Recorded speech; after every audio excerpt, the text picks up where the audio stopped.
Everybody, it's time to get back to playing Mass Effect 1. It's been a while. I've had some stuff getting my physical therapy done. So now, let's just test to make sure everything is going okay on this end. Whoop, let's turn that down so I don't start looping, bugging the crap out of everybody. There we go. Let's bump that. Alright. And then maybe later. And then we'll get chat there. And now we're going to make our way to... Let's talk to Joker. Good timing, Commander. I was just about to bring us into the Citadel. See that taxpayer money at work. Ah, taxpayers. Paying for things. Ideally, good things. But unfortunately, not always the case. Also, thank you, Seth Green.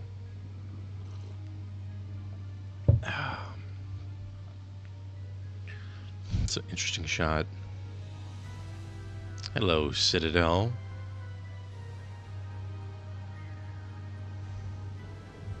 And that crescendoing major C chord music. The Ascension, flagship of the Citadel fleet. Well, size isn't everything. Why so touchy, Joker? I'm just saying you need firepower too. Look at that monster. Its main gun could rip through the barriers in any ship in the Alliance fleet. Good thing it's on our side then. Citadel Control, this is SSV Normandy, requesting permission to land. Stand by for clearance, Normandy. Clearance granted. You may begin your approach. Transferring you to an Alliance operator. That voice is Roger, familiar. Alliance Tower, Normandy out. Also, Joker, your mouth is weird. Normandy, this is Alliance Tower. Please proceed to Dock 422.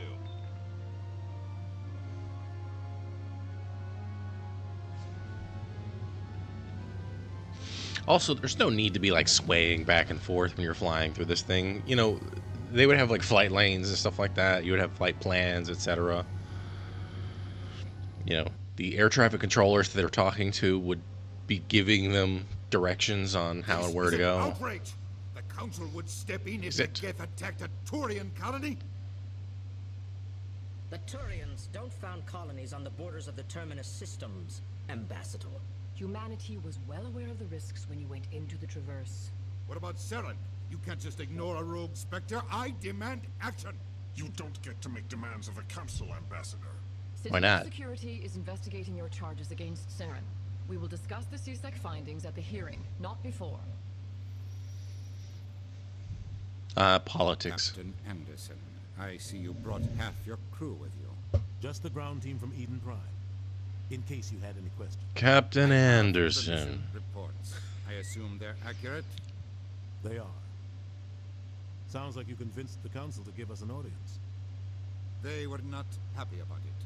Saren's their top agent. They don't like him being accused of treason.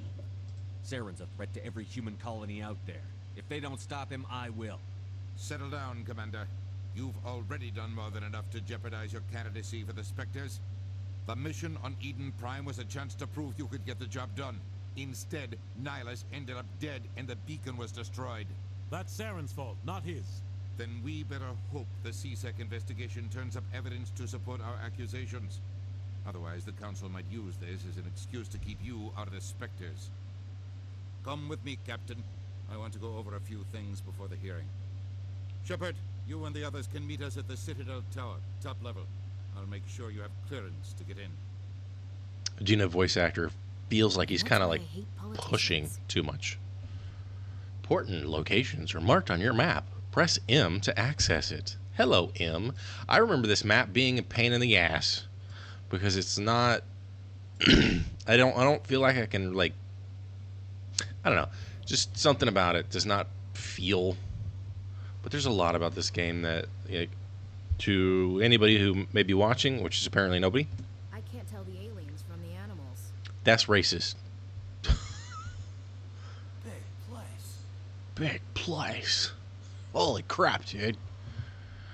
It's just like I remember, and again, I didn't get very far, but I remember it being non-intuitive getting around the Citadel. Getting manual override. Can I pull it off? Oh, what are we doing here? Oh, it's Frogger. That's right. Captain Hendrickson reported some unusual energy readings during our patrol of the Argos cluster. She had particular concerns about the Hydra system, but was recalled before her team could investigate her. No patrols are scheduled for that sector. Do we want to send in a recon team? Okay. Did I get anything for that? Any XP? Is there a log of the... Whoop, that's not what I wanted to do. See, and this is annoying because I don't... How do I not... If I have to press tab, I should be able to press tab again to reholster. It's weird. Oh well. I know there will be a fight at some point. See, like, I'm here, but it doesn't show that that's me, which is kind of annoying. I'm gonna go in here and talk to these guys. I understand what you're saying, but these allegations are very serious. I can't just... This is serious. My reputation is at stake. I spoke with the consort in confidence, and her alone, and she betrayed that confidence. All right. I will look into it for you. In the meantime, do not do anything rash. That's right. These guys are like, I have no strong opinions one way or the other. I hate these filthy neutrals, Kif. Hello there, human. Sincere apology, but I am here on business and cannot be distracted right now. You seem distressed. Is there something I can do to help? Alarmed response.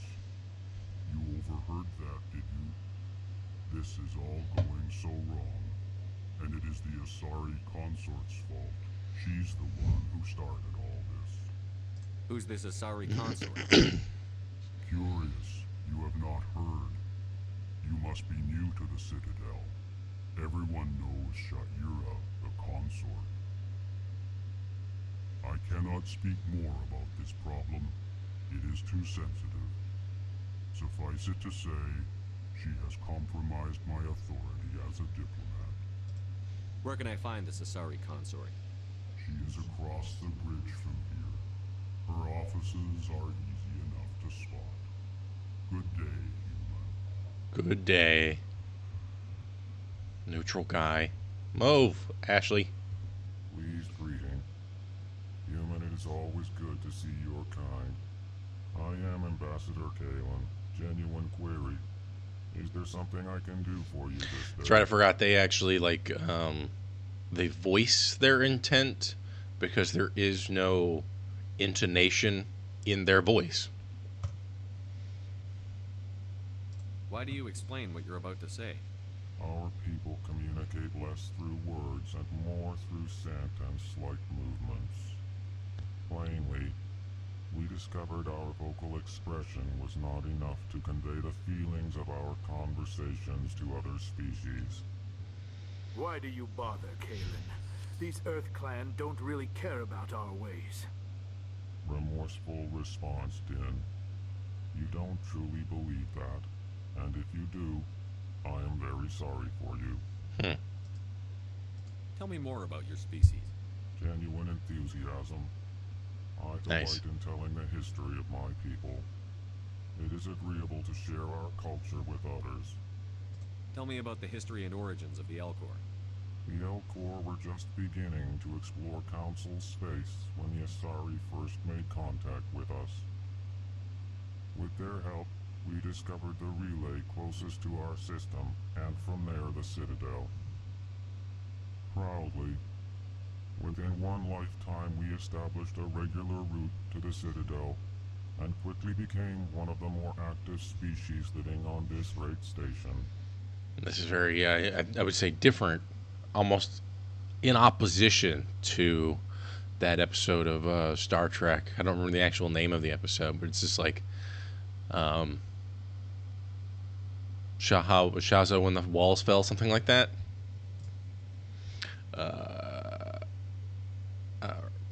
Probably should go back to El What do you Corvo. do here? Modestly, I work to bring the problems and the requests of the L-Corps groups to the attention of the Council. Ha! They only give us these positions to keep us quiet. The Council doesn't care about our races. Chastising rebuke. Mm-hmm. Your tone is inappropriate, Din. This human is not to blame for your malcontent or your misconceived suspicions. Tell me more about your species. Genuine enthusiasm. I delight in telling I'd like to you. know more about the culture of the Elk. Frankly, we Elcor prefer the safety and familiarity of our own colonies to the confines of space travel. Our society is built on small, tight-knit groups. Though we are always welcoming to outsiders, our government tends to be very stable. Our people are not very comfortable with sudden changes. It's funny, I was thinking, what confines of space travel? But then I realized, like, in a lot of ways, you could consider somewhat some forms of travel to be confining. Because if you are not someone who finds the right way to communicate with others or to manage, if you just don't have that, like, exploratory feel inside of you, that adventurousness, then wherever you go, you'll probably actually confine yourself to wherever you're at. But then also, the actual trip itself will feel confining. Look at how we live in cars basically all of the time, and especially if you have a long commute, if you're commuting, at least an hour, that's pretty lonely and that's pretty confining, especially because, like, you can't just, like, I mean, you technically can just get out and kind of walk around, but also in a way you can't, because if you are driving to work, are you going to take more time to get to work, and thus you're going to wake up earlier, you're going to, like, try to take a shower earlier or whatever, eat first, etc., do all these other life things earlier, thereby waking up earlier, like I said, and then on top of it, trying to find a place for you to stop, to then get out of your car and explore wherever you're going to go that's on your way to work.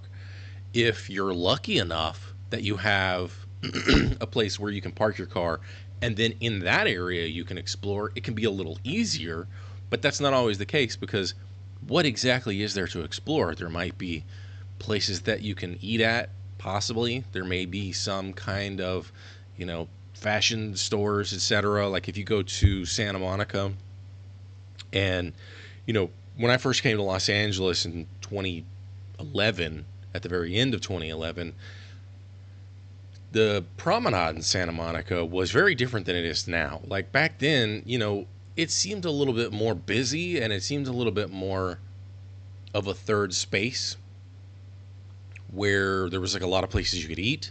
There's a lot of different restaurants that were out there. Like, the restaurants took up a lot of the sidewalk space, because, like, there's a street in the middle of it, of course, but, like, that street, nobody uses it for cars because they blocked that off. But yeah, it's just, and so, like, now if you go there and you park and you go to the Santa Monica promenade, there's not really a lot to explore unless you just want to pay for crap. But at least in my opinion, I don't know, maybe I'm just talking in circles. I'm in a circle right now. Goodbye, Ambassador. And now, let's talk to E-Suit. Wow, you took a long time to say that farewell. And I'm going to talk to this dude who's in his E-Suit. EarthClan, you are in the wrong place, I think. Your ambassador is next door in the large office. Yeah, but I want to talk to you. Chastising remark.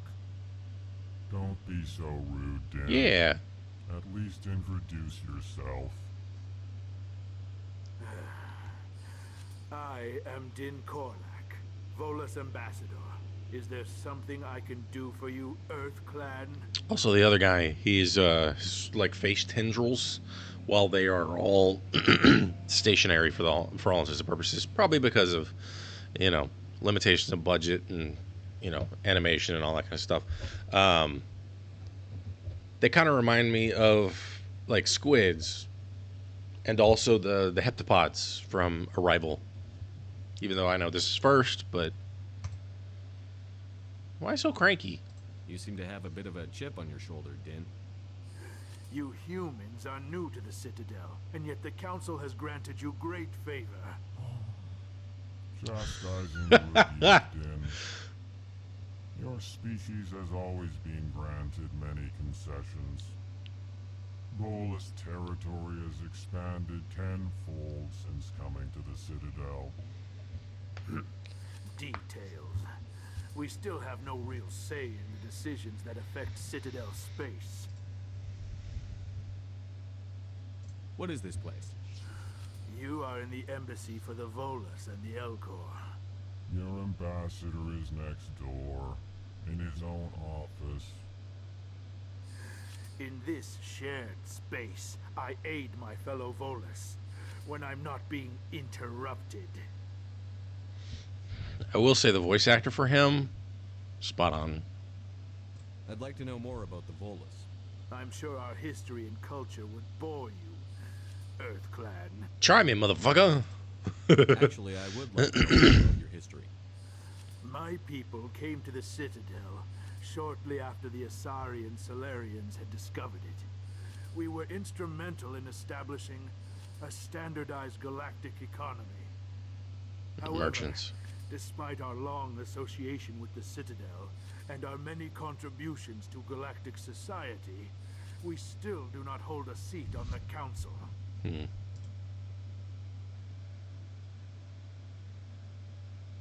I'd like to know more about the Volus. I'm sure our history and culture would bore you, Earth Clan. What is it you do here? I look out for the best interests of the Volus people. No easy task considering how often we are overlooked by the Council. Chastising rebuke, Din. The Council favors your species greatly. You are naive. The Earth Clan will be invited to the Council long before our species will. Why aren't the Volus or Elcor part of the Council? All species must prove themselves before they join the Council. All but the Earth Clans, it would seem. Dismissive. Ignore the Volus ambassador, human. He is incorrect in his assessment. Really? How long have we been waiting? How long do you think we'll continue to wait? Bah, this talk is wasted on the humans. I will say that blah was very not good. Did I already? See, this is the other problem. Also, his fucking eyes. I'm not sure which ones I did. In which part of the conversation tree that have been involved. What is it you do here? I look out for the best interests of the Volus people. No easy task considering how often we are overlooked by Chastising rebuke. You are okay. naive. Investigate. The Earth Clan will be invited to the Council long right. before our species will. All right. Goodbye, Ambassador. Yes. Okay. Yes. Good day, Earth Clan. I do like his E-suit, though. I don't remember what... I guess I can find out in a second once I look in the thing. Hey, Mr. I know that they're the... whatever the hell they are, the keepers, essentially. Oh, yeah, I can talk to... Oh, I already talked to him. I guess I could go to the journal, the codex. The Citadel is an ancient Seen it. The Council is an executive committee composed of representatives from the Asari Republics, the Turian Hierarchy, and the Solarian Union. Though they have no official power over the independent governments of other species, the Council's decisions carry great weight throughout the galaxy. No single Council race is strong enough to defy the other two, and all have a vested interest in compromise and cooperation. Each of the Council species has general characteristics associated with the various aspects of governing the galaxy. The Asari are typically seen as diplomats and mediators. The Solarians gather intelligence and information. The Turians provide the bulk of the military and peacekeeping forces. Any species granted an embassy on the Citadel is considered an associate member. bound by the accords of the Citadel Conventions. Associate members may bring issues to the attention of the Council, though they have no input on the decision. The Human Systems Alliance became an associate member of the Citadel in 2165. The Elcor are a Citadel species native to the high-gravity world Dakuna. They are massive creatures, standing on 4 muscular legs for increased stability. Elcor moves slowly, an evolved response to an environment where a fall can be lethal. This has colored their psychology, making them deliberate and conservative. Elcor's speech is ponderous and monotone. Among themselves, scent, slight movements, and sub-vocalized infrasound convey shades of meaning that make a human smile seem as subtle as a fireworks display. Holy crap. Since their subtlety can lead to misunderstandings with other species, the Elcor often go out of their way to clarify when they are being sarcastic, amused, or angry. Dakuna's high gravity impedes mountain formation. Most of the world consists of flat, open plains, which prehistoric Elcor wandered across in small family bands. Modern Elcor still prefer open sky, and can become restless and uncomfortable on long starship journeys. That makes sense, yeah. The Volus are a member species of the Citadel with their own embassy, but they are also a client race of the Turians. Centuries ago, they were voluntarily absorbed into the hierarchy, effectively trading their mercantile prowess for Turian military protection. Erun, their homeworld, lies far beyond the normal life zone of its star. However, the world has a high-pressure greenhouse atmosphere that traps enough heat to support an ammonia-based biochemistry. As a result, the Volus must wear pressure suits and breathers when dealing with other species, as conventional nitrogen-oxygen air mixtures are poisonous to them, and in the low-pressure atmospheres tolerable to most species, their flesh will actually split open. Fun. Volus culture is tribal, bartering lands and even people to gain status.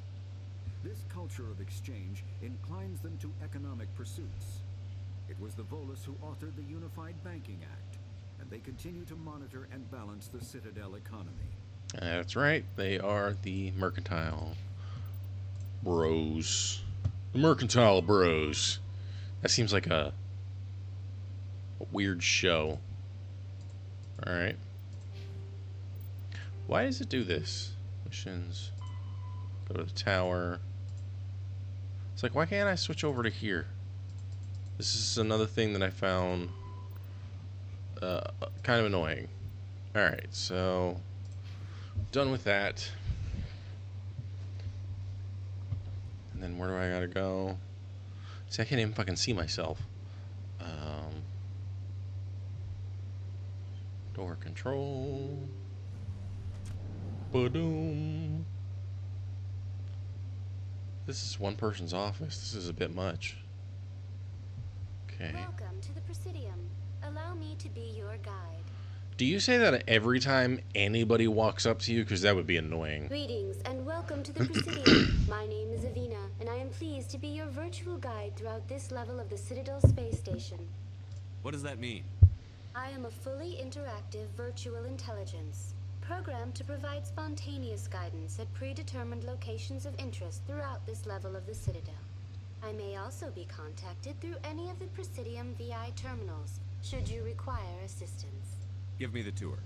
You are standing at Presidium Tourism Terminal 1. On either side of this lobby are the embassies of the various Citadel races, along with CSEC headquarters.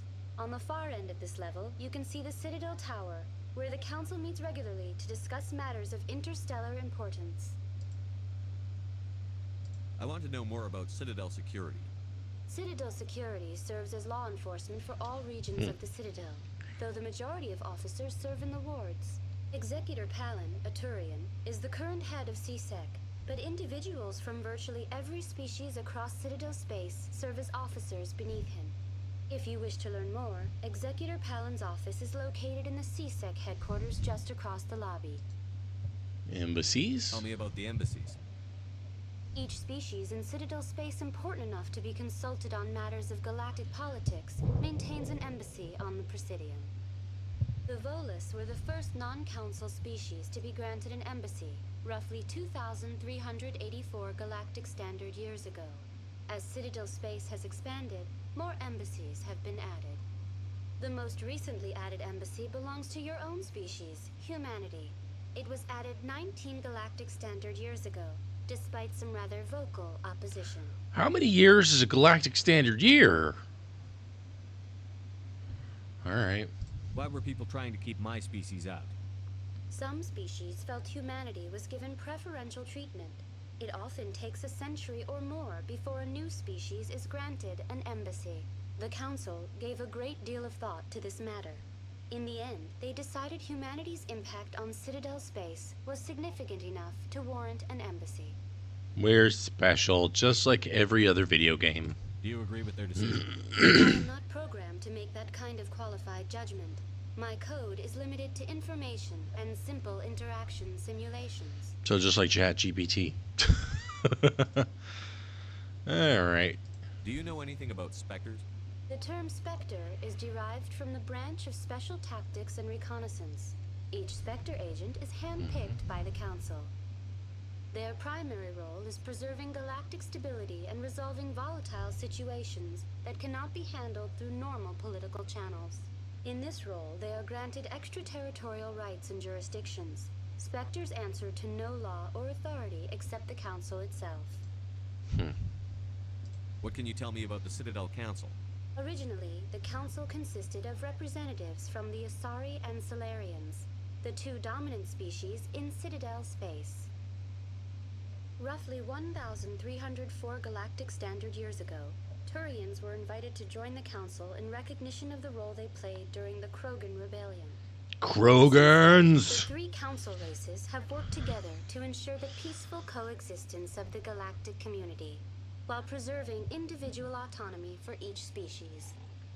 Yeah, it sounds too perfect. Sure as fuck I ain't. It can't be as simple as that. There must be problems somewhere in the system. I am not programmed to make that kind of qualified judgment.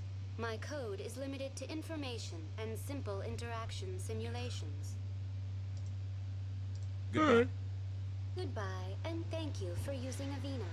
Please enjoy your visit to the Citadel. Well, you know, that's one small positive. He did say goodbye when he was done with using the phone, which is very rare for a lot of media. Good day, Commander. The human ambassador is up the stairs, first room on the right. You know who I am? Yes, I receive reports on all newly arrived dignitaries and notable people. What is this place? This is the Presidium. More specifically, you are at the Citadel embassies. If you have more questions, please access Avena. What's that? What's that? Avena is the virtual guide for the Citadel. Feel free to access the terminal yourself. What's your name? What do you do here?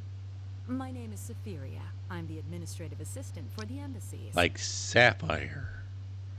Alright, I'm done. And busy? You seem to be distracted. The embassies are the hub of all Citadel politics. When you represent trillions of citizens, it tends to get a little busy. Just a little bit. I should be going now. Have a pleasant day. What do we get on that codex? Technology. Biotics is the ability Nope. A virtual intelligence is an advanced form of user interface software.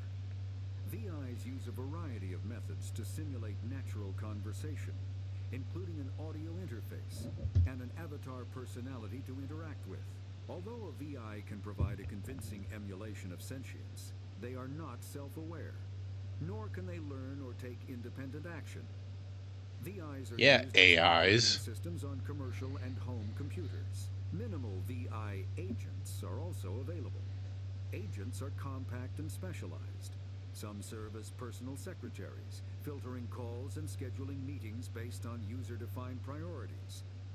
Others are advanced search engines, propagating themselves across the extranet to collate user-requested data.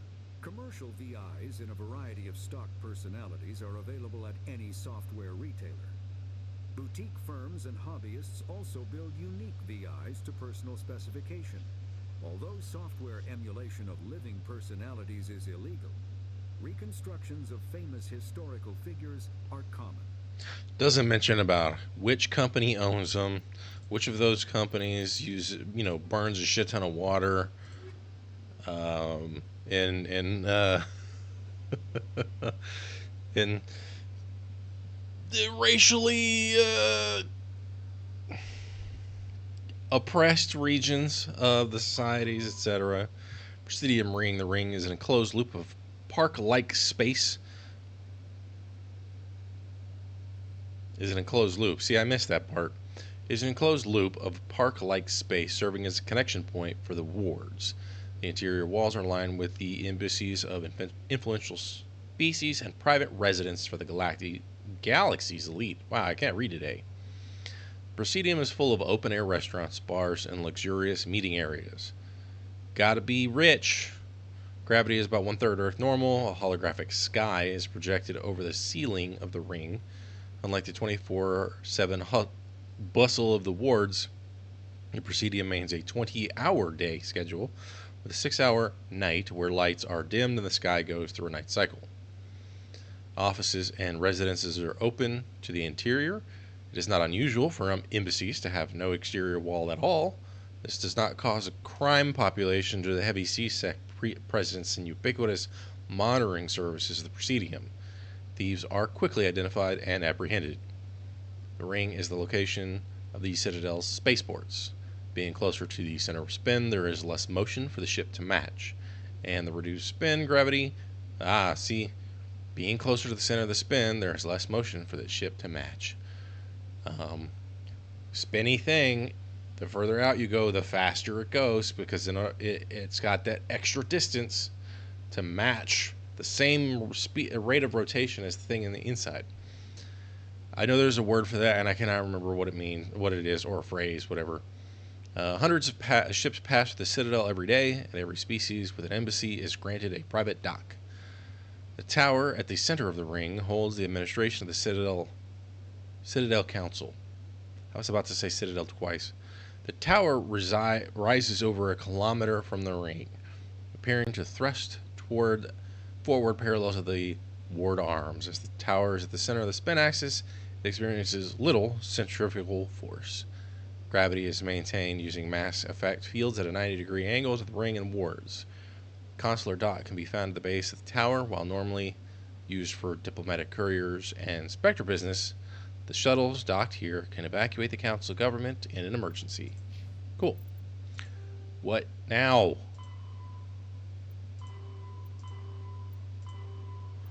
Again, it's lit up, but it's not showing me what.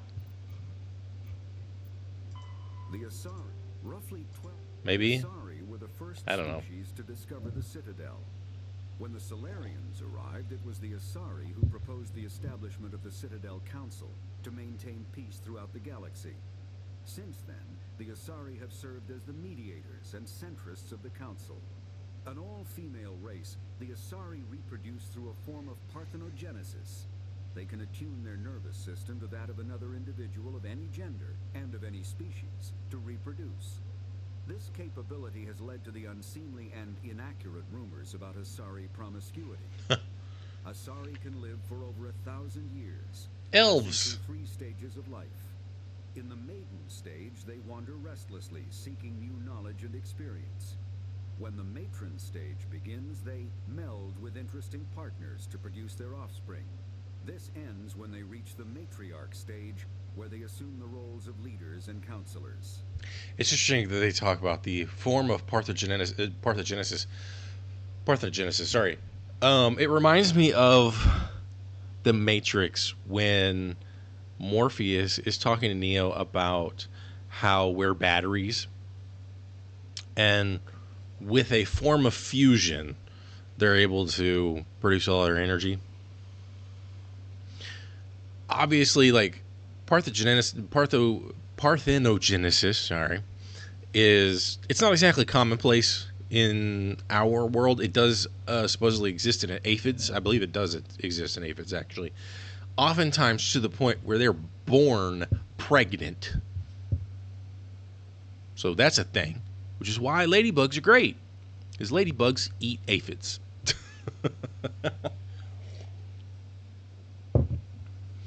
But Yeah, the whole wear a battery thing in the Matrix. Like, as much as I love that movie, and I went to go see it out here in Cosm, which is great, getting to see the weird backdrops they added and everything to make it much more immersive. It was awesome. It's still one of my favorite films.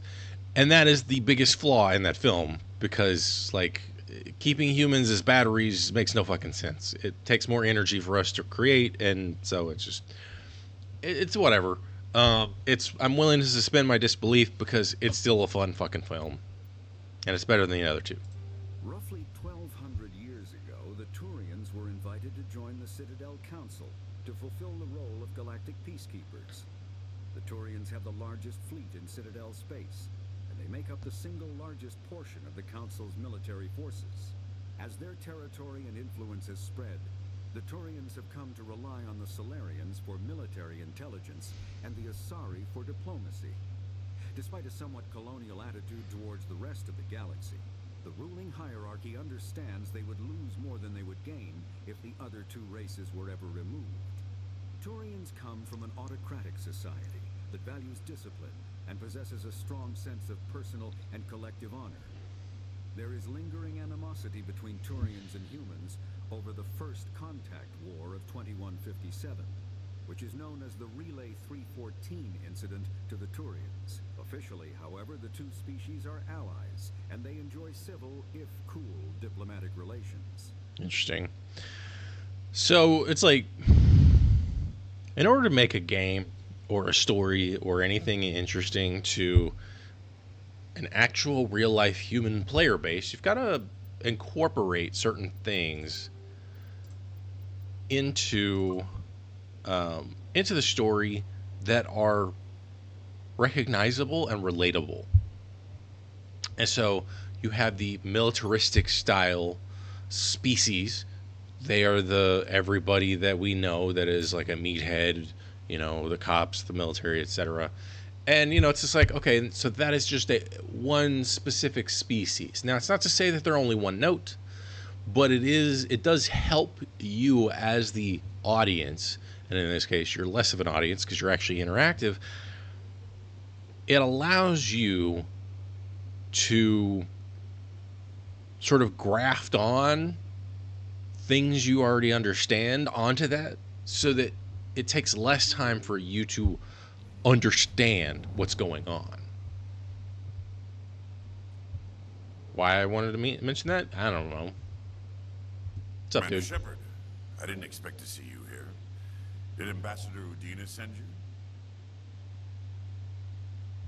I came on my own. I need information. You humans are always so curious. Always Yes. sticking your fingers into someone else's pie. Is that the right expression?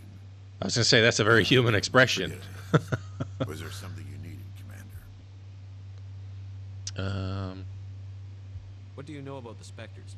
They're the right hand of the Council, or so they like to be called. More like the underhanded side of the Council. That's right. I think he, as much of us like kind of a chip on the shoulder kind of guy he is, apparently he's also very honorable in his approach. I could be wrong. I can't remember, though. What do you have against the Spectres? I can't abide any organization that considers itself above the law. Especially when it's left up to each individual Spectre to decide when and how to bend the rules. Sometimes you have to bend the law to keep people safe. I've been with CSEC for 30 years. I've never had to break the law to do my job, not once. Yeah, right.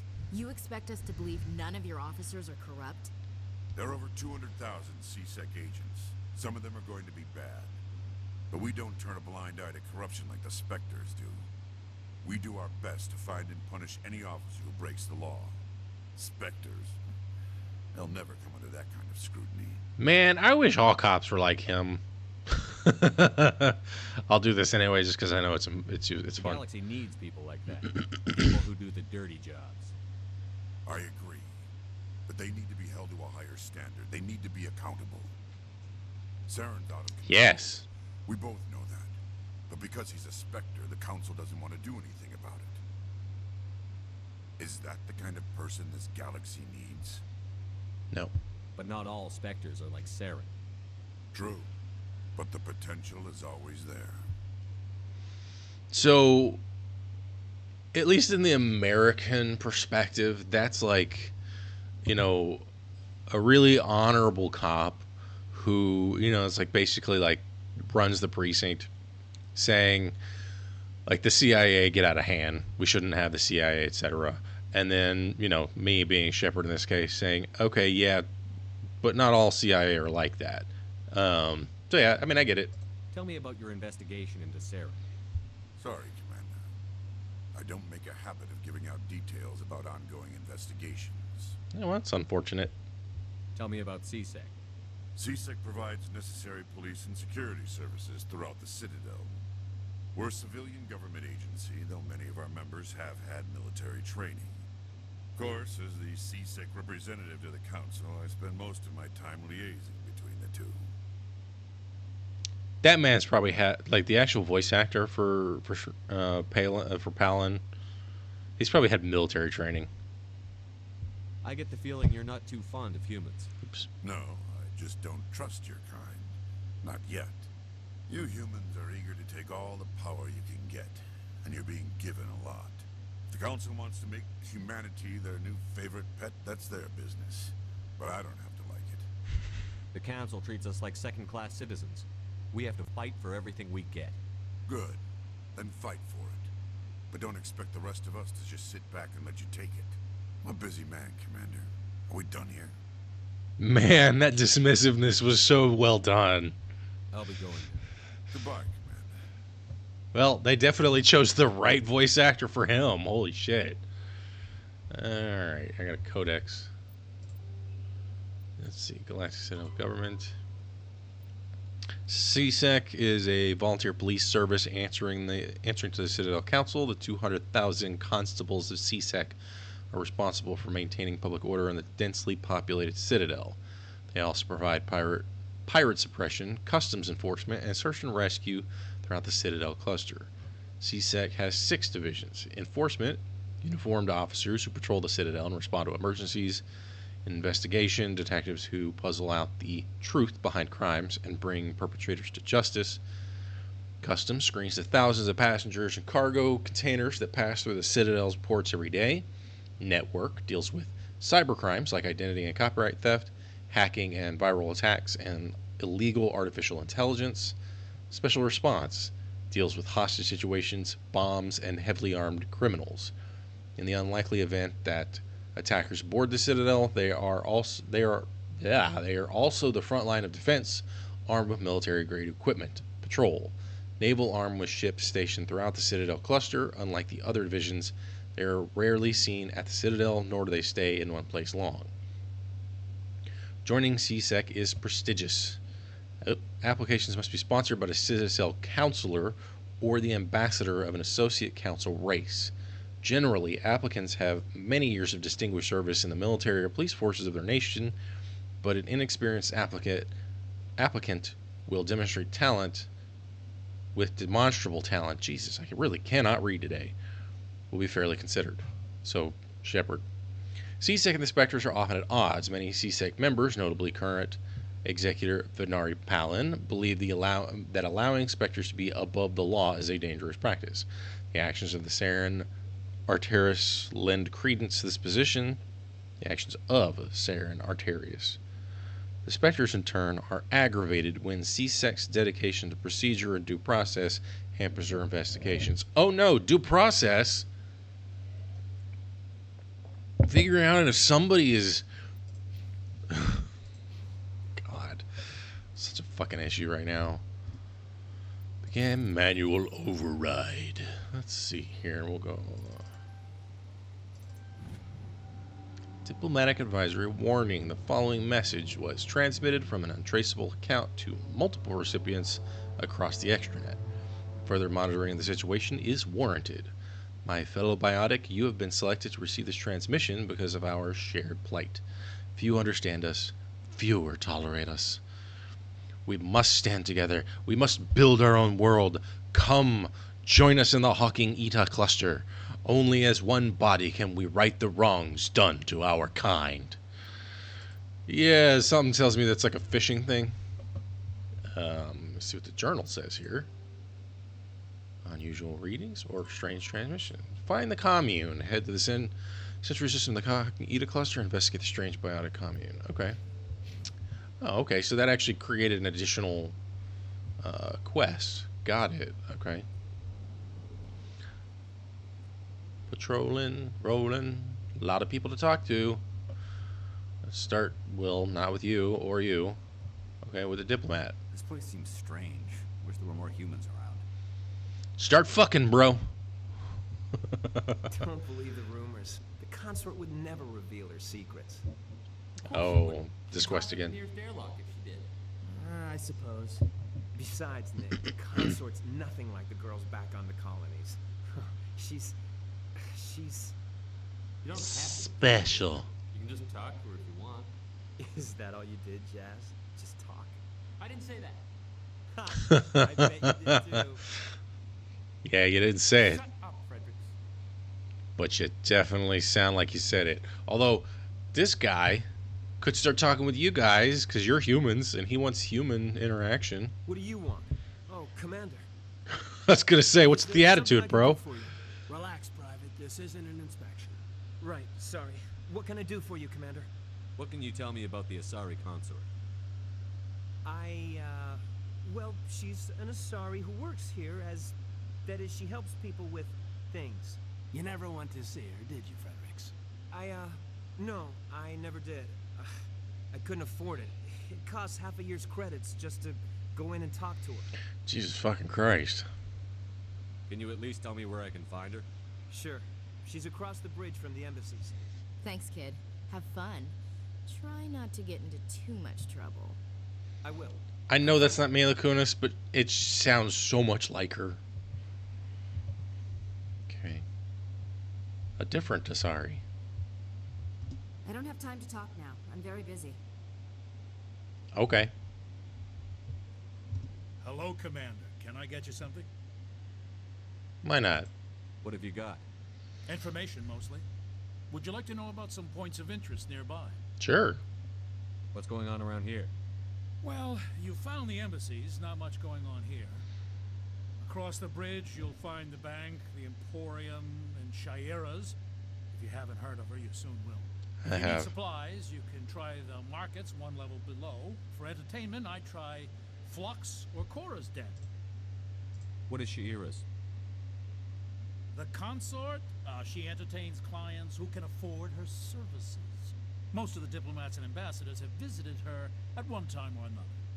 She's a very powerful woman, but also very respected. Had to jump that in there. Tell me about Flux and Cora's Den. Well, Flux has gambling and dancing, certainly more lively than this place. Cora's Den, on the other hand, well, let's just say it's livelier and deadlier, all at the same time. Okie dokie. Goodbye. Goodbye. So long, Commander. Have a pleasant day. Goodbye. Can't talk to any of you. Alright. Bartender done talking. What do we got over here? Can't remember what these guys are called. You won't let me interact with him. Cover me. Nope. I want to press that damn E so I can auto run. Speaking of,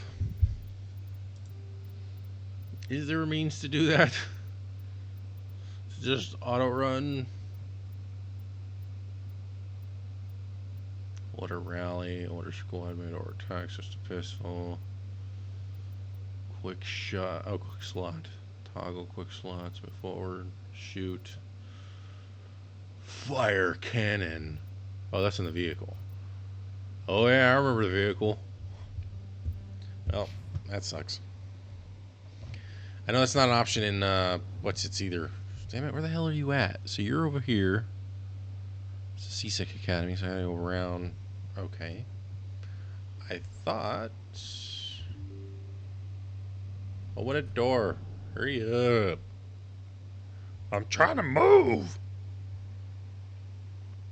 Do I need to talk to her again? What the hell? Oh, it's just an Avena. Okay, that's all that is. Alright. Citadel Rapid Transit. Use Citadel Rapid Transit to travel quickly between major locations. As you explore the Citadel, more locations will unlock.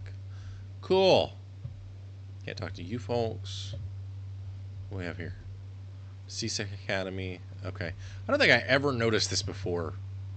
The last time I went through this. The wards. Citadel Tower. Okay. That's cool that that's an option. That's there. Again, I don't think I ever recognized it. And I never really got that, like, super far into the game. Like, maybe 10 hours. If that. Let's see. Tower Wars Embassies. Let's see. CSEC. Can't talk to you. I don't remember how to run. Nope. Not the right button. Let's see. It's the transit. Academy. Elevator. It's over there. Question is there anything over here that I may have missed? I gotta explore. I gotta, like, find it all, baby. Oh, wait. Let's just go this way and cross the bridge. Oh, yes, the keepers. Thank you, Jane Rabbit Pretty Boy. Appreciate that. I couldn't remember their name. Oh, man.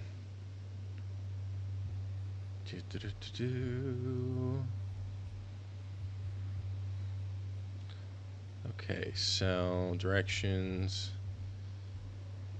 God, I feel like I move so slow. I'm so used to, like, playing World of Warcraft or EverQuest. I've had my office rearranged 5 times now. 5 times? Why? What do they want? How should I know? Yeah, Steve Buscemi guy. Offer an explanation for what they do. Yet everyone just lets them go on doing whatever it is they do. What choice do we have? If you try to stop them, they just shut down and another one replaces it. Just strange that we know so little about them. Not to mention frustrating. That's going to come in later. It's got to. And if I'm wrong, I'm wrong. But something tells me that, like, because you're not allowed to touch them, we don't know anything about them, they were here before anybody else got here, that they are this, like, enigmas. Something tells me that that's going to be a plot point later on in the game. Where am I anyway? Hell, where's my fucking destination? Oh, consort chambers. Do it. Learn how to read, Justin. Welcome. I am Naylina. I don't recognize you as one of our expected clients today. Would you like me to see when the consort will be able to meet with you? Can't I just go in? I'm afraid not. Yeah, you must understand there are many who seek the consort services. But if you wish to leave your name, she'll make every effort to meet with you. What do you do here, Nolina? I'm one of the consort's acolytes. Many of the people here today will not see the consort, but they expect to be attended to just the same. It's our job to ensure that they leave contented. Why would she tell me that? Like, why would she tell anybody that? Especially, like, using her voice that can be overheard. What exactly do you attend to? Well, each acolyte has her unique abilities. Some soothe with song, others with conversation. As much as possible, we seek to match the needs of our clients to the skills of our acolytes. My specialty is touch. My fingertips can find every tension point in your body and relieve it. Can I have that? I'd like to try out your services. Smirk. I'll add you to our client list. We should be able to see you in 3 or 4 months. So here's my question. In a situation like this, why not expand? Like, why have such an extremely long wait period? If you are providing a service and you feel that your service is, like, actually something that helps other people, why not expand? Why constantly, like, especially, you know, it's like It's one thing if like there's like a week wait. That's not a problem. Most people are willing to wait a week. What do you do here, Nolina? I already read I'm one that. of the consorts. It's our job to ensure that they leave contented. What is the consort? It's difficult to explain. She's many things to many people, and something different for each. Some seek her for advice, some for entertainment, others still for pleasure. Most of the time, our clients won't realize what they were seeking until after she has provided it for them. You make her sound like some kind of oracle. No, not in the usual sense. She's merely a woman with remarkable compassion and a generous spirit. I suggest you make an appointment and see for yourself. Yeah, we're gonna not. I'm done here. Oh, well, I hope you'll return again in the future. We always enjoy seeing new clients. Nalina, Yes, Shaira? send the commander up to see me. I wish to speak with him. Yes, of course, mistress. Okie dokie.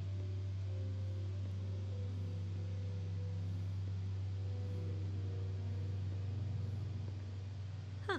It appears the consort has taken notice of you. She'd like to meet with you now. Sure. Where do I go? Just head upstairs. She'll be waiting for you. Interesting. Cause like, there ain't nobody fucking here, really. What do we got here? Let me talk to him, see what happens. Welcome. It is a pleasure to see you. That's not who I was expecting to hear from. I see even the humans find the consort irresistible. I'm just here to inquire and stuff. I don't know what she's talking about. I don't even know what she does. They've built themselves quite the lake. Wonder if anyone ever drowned in it. Why are you asking that? You're with the Alliance? My brother's a private back on Earth. Hey, it's oh shit, come on. How come I can't remember her name? Cree Summer. She's in everything. I believe she was like the leader of Codename Kids Next Door. Holy crap, where did that come from? Hello, Shaira. That is close enough, Commander. I've heard a great many things about you since your Damn, arrival woman. here in our citadel. I don't like people spying on me. I apologize, Commander. I make it my business to know when important people arrive on the station. Many of them become clients. But that is not why I asked you here. I have a certain problem that could use your expertise. Man, she got a mouthful of teeth. What's up? Tell me about this problem you're having. I have a friend, Septimus, a retired Turian general. I won't discuss the details, but he wanted me to be more than I could be. We had a falling out. Now he spends his days in Korra's den, drinking and spreading lies about me. If you would speak to him as a fellow soldier, I believe he will listen to you and let the matter be. What happened between you? I respect his privacy too much to go into the details. If he wishes to tell you what happened, that is his prerogative. I don't make any promises, but I'll see what I can do. Thank you, Commander. That is all I can ask. Appeal to his sense of honor. Remind him of his position as a general. If you can convince him to stop spreading lies about me, I would be very grateful. That was a little front and forward and Now I must awkwardly ask you to animated. take your leave. I have many clients waiting to see me. You seem sus, lady. If that is your real name. Makes no sense. Because her name isn't... you know what I mean. I have to admit I'm a little nervous. That's understandable. Many are a little unsure what to expect their first time. Don't get me wrong. I've only heard good things about the consort. It's just... The unknown forces us out of our comfort zone. It forces us to be vulnerable. Exactly. That's just what I was thinking. Good. Then we are ready to begin. Basically, you're not going to go see the consort because they found somebody else to basically talk. Few are ever asked to aid Shaira. It's quite an honor. I think I'm done here. Of course. Come back anytime. All right, then. Keepers. What are we at? Citadel Rapid Transit. Well, we're not going to worry about that at the moment. You don't have anything to say. Not you guys either. I'm so bad with like the people watching, so like I won't be able to like make up. What? What? Looking at this dude? You like what you see? A whale guy in an exosuit? That was the word I was looking for earlier, not e-suit. I mean, it technically is correct, but it's like it's not the correctness that I was looking for. Shopkeep. Hello, shopkeep. Ah, human. This one is greatly pleased to see you here in my decadent emporium. Who are you? This one's face name is Delaninder, though many in this place simply refer to it as Delan. Please take time to examine the fine goods it has for purchase, all of great worth. Why do you refer to yourself as this one, it? For the same reason that humans are so inquisitive. It is part of our culture. Specifically, Hanar only refer to themselves in the first person with family or intimates. And we rarely do so with other species. It is just our way. I get that. I'd like to see these rare and wonderful items. That I definitely cannot afford. Oh, this one is pleased to do so, human. You will not be disappointed. View non-human armors. View upgrades. Let's see. Incendiary explosives. I have 818. I'm not even going to worry about any of this at the moment. Alright. Codex. Got some codex. Got some journal. Missions. No. Assignments. Find the commune. Unusual readings. Execute the system. Speak with the General Septimus. Okay. That's right. Okay. Codex. Council races.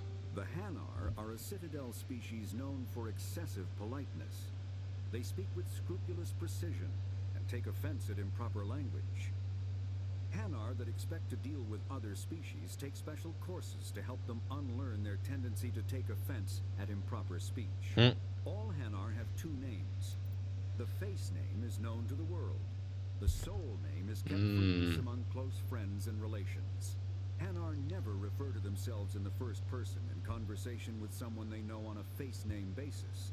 To do so is considered egotistical, so instead they refer to themselves as this one, or the impersonal it. Their homeworld, Kajay, has 90% ocean cover and orbits an energetic white star, resulting in a permanent blanket of cloud. Due to the presence of Prothean ruins on the world, many Hanar worship them, and Hanar myths often speak of an elder race that civilized them by teaching them language. Interesting. Okay.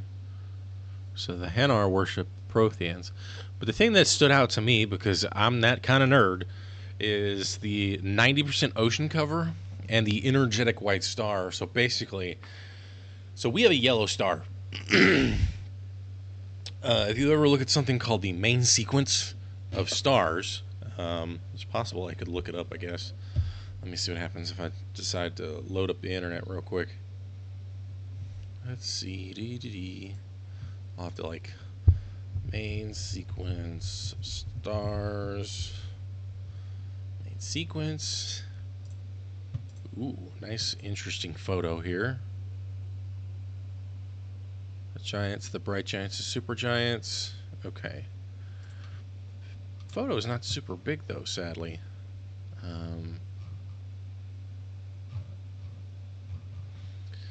Well, and I mean, like, so screw it. Let's just save that as, and then high dynamic range, and then we'll load it up real quick. Let's see what happens when I pull up a photo, an image. Image 4, browse. Try not to take too much time doing this. Here we are. Alright. So this bad boy here, right? So if you'll see this diagonal that goes from, so you've got these lines at the top right, but then you've got this diagonal that kind of goes down to the right. And the main sequence of stars is where, that's where most stars are located. And it's been a long time since my astronomy class. I don't remember exactly why the main sequence of stars are what they are. I think it's a, well, hell, let me look real quick. I can always just do a quick, the main sequence stars appear in a plot stellar color versus brightness and continuous and distinctive band. Stars spend the majority of their lives in the main sequence, during which core hydrogen burning is dominant, like our current star is doing now. These main sequence stars are sometimes interchangeably dwarf stars, are the most numerous true stars in the universe and include the Sun. Color magnitude plots are known as Hertzsprung-Russell diagrams after Einar Hertzsprung and Henry Norris Russell. Okay, but anyway, yeah, so the more energetic stars are the ones that are on the left. The less energetic ones are the ones on the right. The more left-leaning stars they are, the more likely they will, either grow to be a giant or burn out. Whereas when you're further up, further on the bottom right of the main sequence, good long life. And then, of course, you have different colorations. And these aren't necessarily the actual color, like what you might see of the stars. But anyway, so, but they have a, when they have a higher luminosity, they have a higher energy output. And so that makes sense that they would have a lot of cloud cover, because one of the things about cloud cover is the boiling of water, or the heating up of water and the evaporation of said water to then create clouds. So yeah, cloud cover. Science, baby. Go ahead and save. Alright. Not going to buy anything from you at the moment. I don't even know where I need to go. Let's see. There's the bank. Let's go to the way station here.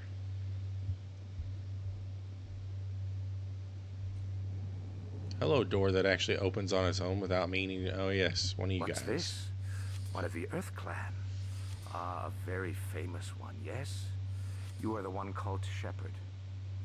The tale of how you survived the great tragedy on Akuz is truly remarkable. I am amazed each time I hear it. Are you spying on me? You've got me at a disadvantage here. Forgive me, Earth Clan. My name is Barla Vaughn. My job makes it necessary for me to keep informed. I am a financial advisor to many important clients here on the Citadel. When someone as important as yourself arrives on the station, I take notice. If I'm not mistaken, I think he also has an issue with the consort. Tell me more about your job. Galactic finance is incredibly complex. A mix of laws and regulations from dozens of interstellar economies. I'm an expert in how all these economies interact. For a fee, I share my expertise. I also offer premium services for those clients who need someone to conduct business without drawing unwanted attention. Discreet and efficient.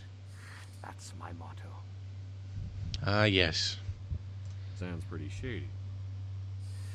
Everything I do falls completely within the bounds of interstellar commerce law. Even so, many of my clients would prefer their transactions remain undisclosed. For example, suppose a Hanar ambassador was petitioning the council to reduce tariffs on Hanar goods. How would it look if he had money invested in a Hanar exporting company? Even if his true motives were to help his people, he would be accused of advancing the petition for his own personal gain. I can keep his personal finances private. Yeah, might as well fall through this. Still sounds shady to me. Then we can only hope you will never be cursed with a large enough fortune to require my services. I like that. That's a good answer. What's it like living here on the Citadel? The station is without a doubt the greatest wonder in the galaxy. It is a technological marvel, but its true splendor goes much deeper than the hull and engines. From the Presidium to the wards, the entire station is a testament to the success of the Council. All the species of Citadel space together in a single strong community. What makes the Presidium so special? It is the political center of Citadel space. 80% of all intelligent species in the known galaxy acknowledge the Council's authority on interstellar matters. But only the most powerful and influential species have embassies here on the Presidium. This level of the station is reserved for the elite, Shepard. People like us. Ah, there it is. I was trying to figure out, like, where his... sort of like... where... because there was this weird sort of... I don't even know what the quality is that I'm thinking of right now. Like, but... it makes sense now. He kind of had this, like, almost self-important, I think, approach. Especially, you know, it's like, oh, I do all these things. I'm able to move money around in ways where it doesn't seem like, you know, it's actually happening. And then kind of like, yeah, it's lack of transparency and all this stuff. And it's like, now I get it. It's people like us. People like the smart, the powerful, the elite. And there was something about it that I didn't like, and that was it. What are the wards like? The cultural heart of the galaxy. They pulse with the lifeblood of millions of citizens from dozens of different species. You never know what you'll find out in the wards, Commander. It's always full of surprises. Fortunately, most of them are pleasant. Right. I should go. And again, Goodbye, Commander. ooh, I leveled. Nice. And also, again, I don't really like the way that his response was. Majority of the Citadel's popular. Actually, before I do that, I'm gonna get a quick water and snack. And since I live in the same exact room as everything else, bear back soon.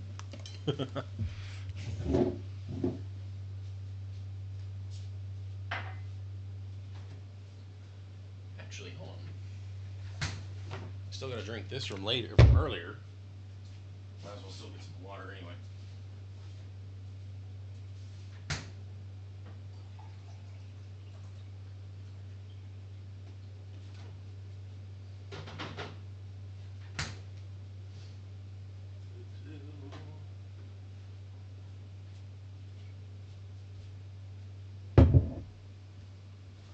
Let's put you over here.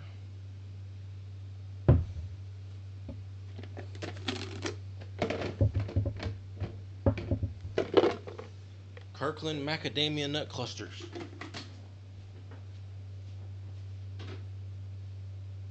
Milk chocolate salted caramel clusters. Almost out of those. I try not to eat too many of them in a day. Because, you know, I'm already fat. I don't need to get even more fat. And now that I'm no longer homeless, living in a homeless shelter, I can actually, like, do things like buy beans and stuff and get more fiber and whatnot. But the reason I have this is because, like, this is actually old. I just filled it with some water and put in some sugar-free powdered drink mix. And it was very useful for when I went to when I did my physical therapy earlier today. Alright, so biotics, already done that one. Credits. Oh wait, I didn't read everything. Whoops. Wards, I think. Majority of the population lives in the ward. 5 massive arms are open top of skyscrapers rising from the superstructure. Towers are sealed against vacuum. Breathable atmosphere. Constantly being constructed, though they must stay within certain specifications that will not compromise the operation of the station. Occasionally, the keepers will descend on an area of the wards and move or change the architecture without explanation. Residents have learned to live with these inexplicable intrusions. The standard credit was established by the Citadel's Unified Banking Act as the currency of interstellar trade. The credit has a managed floating exchange rate, calculated in real time by the central bank to maintain the average value of all participating currencies. Some regional currencies are worth more than a credit, and some less. Hard currency can be stolen or counterfeited, so electronic fund transfers are the norm. More importantly, physical transactions cannot be easily tracked, making them ideal for tax evasion or the purchase of illegal goods. When the Alliance joined the Citadel, its various national treasuries were linked into the credit network. A human with a bank account of Mexican pesos, Japanese yen, or Indian rupees can purchase any item priced in credits at fair market value. All economies that participate in the credit network are required to price items both in local currency and credits. Alright, it's time to level up. Let's see. Let's go assault rifles, because why not? Oh, I got 4 points. Let's unlock and unlock sniper rifles. Let me unlock. Let me put more points in. Can I only do 2 a level? I forget. I don't remember. Might as well just dump them in. Alright, so reduce radius and strength of sabotage. Interesting. Okay. Master sabotage. Overload. First aid. Let's get that up as quickly as I can. Medicine is unlocked. I don't have any more points. Neural shock. Huh. Alright. Assault rifles, combat armor, assault training, fitness. Might as well. And let's do the same with combat armor. Screw it. Alright. Cool. And since I level, let's do a new save. Gotta start charging my phone. Damn it, cables. It would be nice to have wireless charging, but at the same time it's like it is what it is. Alright.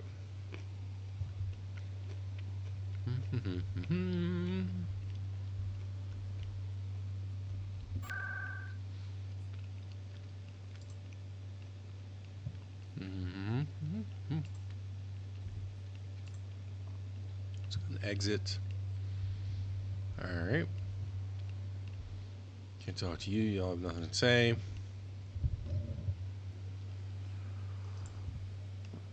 Okay, so that's another Avena. So it looks like going to the wards, I want to say. A bird? That makes sense, but imagine being able to live on a place like that, though.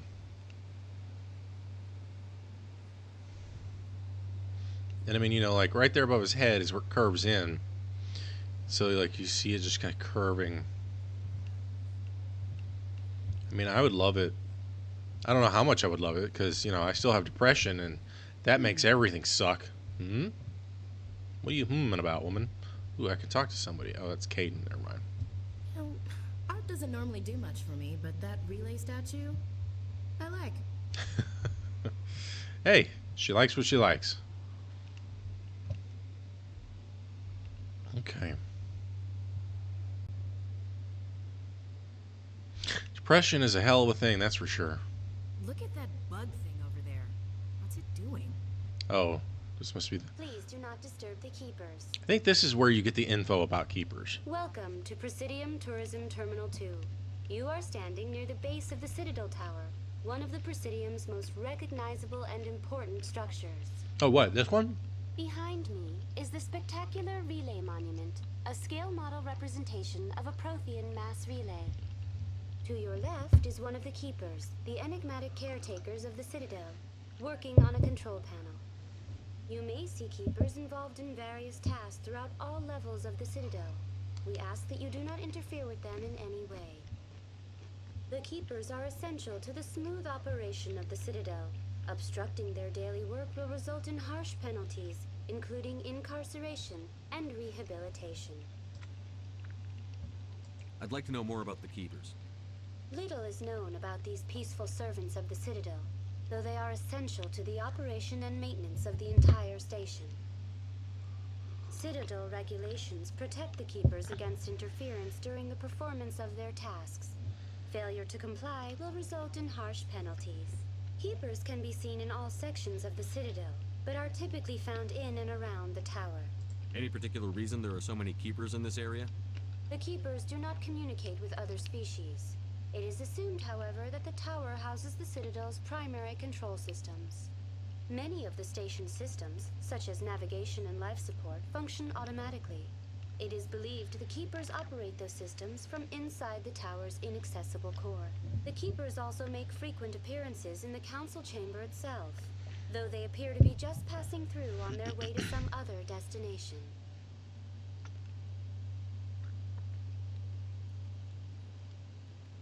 So they're kind of like worker bees. I wonder if they're slaves. Tell me about the relay monument. Discovered by the Asari who first arrived at the Citadel, the Relay Monument is one of the station's most interesting and controversial features. What is the meaning behind this striking piece of art? Is it a tribute to Prothean vanity? A reminder of their conquest of the galaxy through mass relay technology? Or perhaps it is a symbol of unity, a Prothean acknowledgement that the relays would eventually lead other species here to the Citadel. No one can say for sure, making the Relay Monument a favorite topic of discussion among academics and scholars. Tell me about the Citadel Tower. Housing both the council chambers and Citadel control, the tower is one of the most important buildings on the station. Access to these areas is restricted to those with the appropriate clearance. I will say, if the Prothean, which it's weird that they're gone, but their technology somehow not only remains, but is operational. And of course, maintaining those operations through the Keepers, again, making me wonder if the Keepers are slaves. They don't seem to have any kind of like attempt to rebel, but that doesn't necessarily mean they aren't.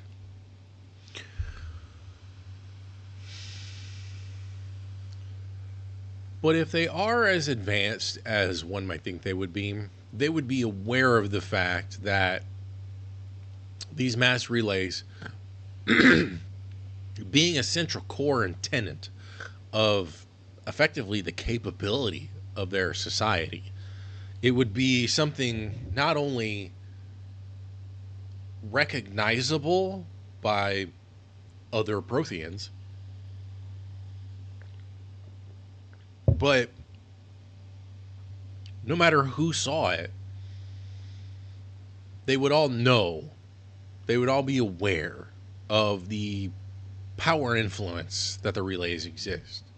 So, like, if you wanted to make a statement, if, like, you wanted to make an art piece, right, of humanity and, especially modern humanity, and you wanted to have like one singular thing that was important effectively to everybody, that could also be constructed as an art piece that everybody would understand, that everybody would have like a true appreciation for, even if there, and also there would be controversiality as well. I don't know if that's actually a word, but there would be controversy in association with the appreciation of said invention.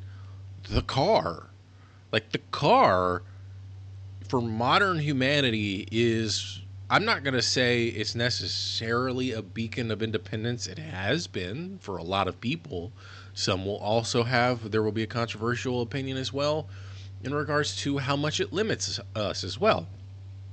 But if I were to make a monument of the car, just like, and it was the car, it wasn't any specific car, it was just the car, the automobile, everybody would know about it. There would be a level of appreciation of it. There would be, and just like any other art piece, there would be dialogue from here until fucking infinity, etc. Like, the car is the mass relay of our people in our time. You could say the internet, but you can't really make an art piece about the internet in a way that is going to be as easily recognizable as a metal box on four wheels, on four rubber tires. It's just not going to be the same. Why aren't you charging? Oh, I didn't stick it in far enough. Had that problem all the time. Thank you for using Avena. pleasant day. Right. So using Havina. Also, who set these up? All right. So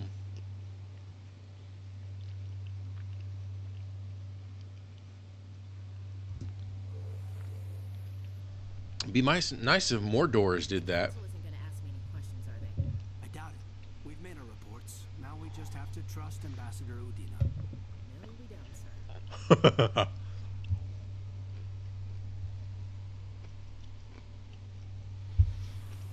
There's something I like about games where you're in this sort of like uncontrollable loading situation.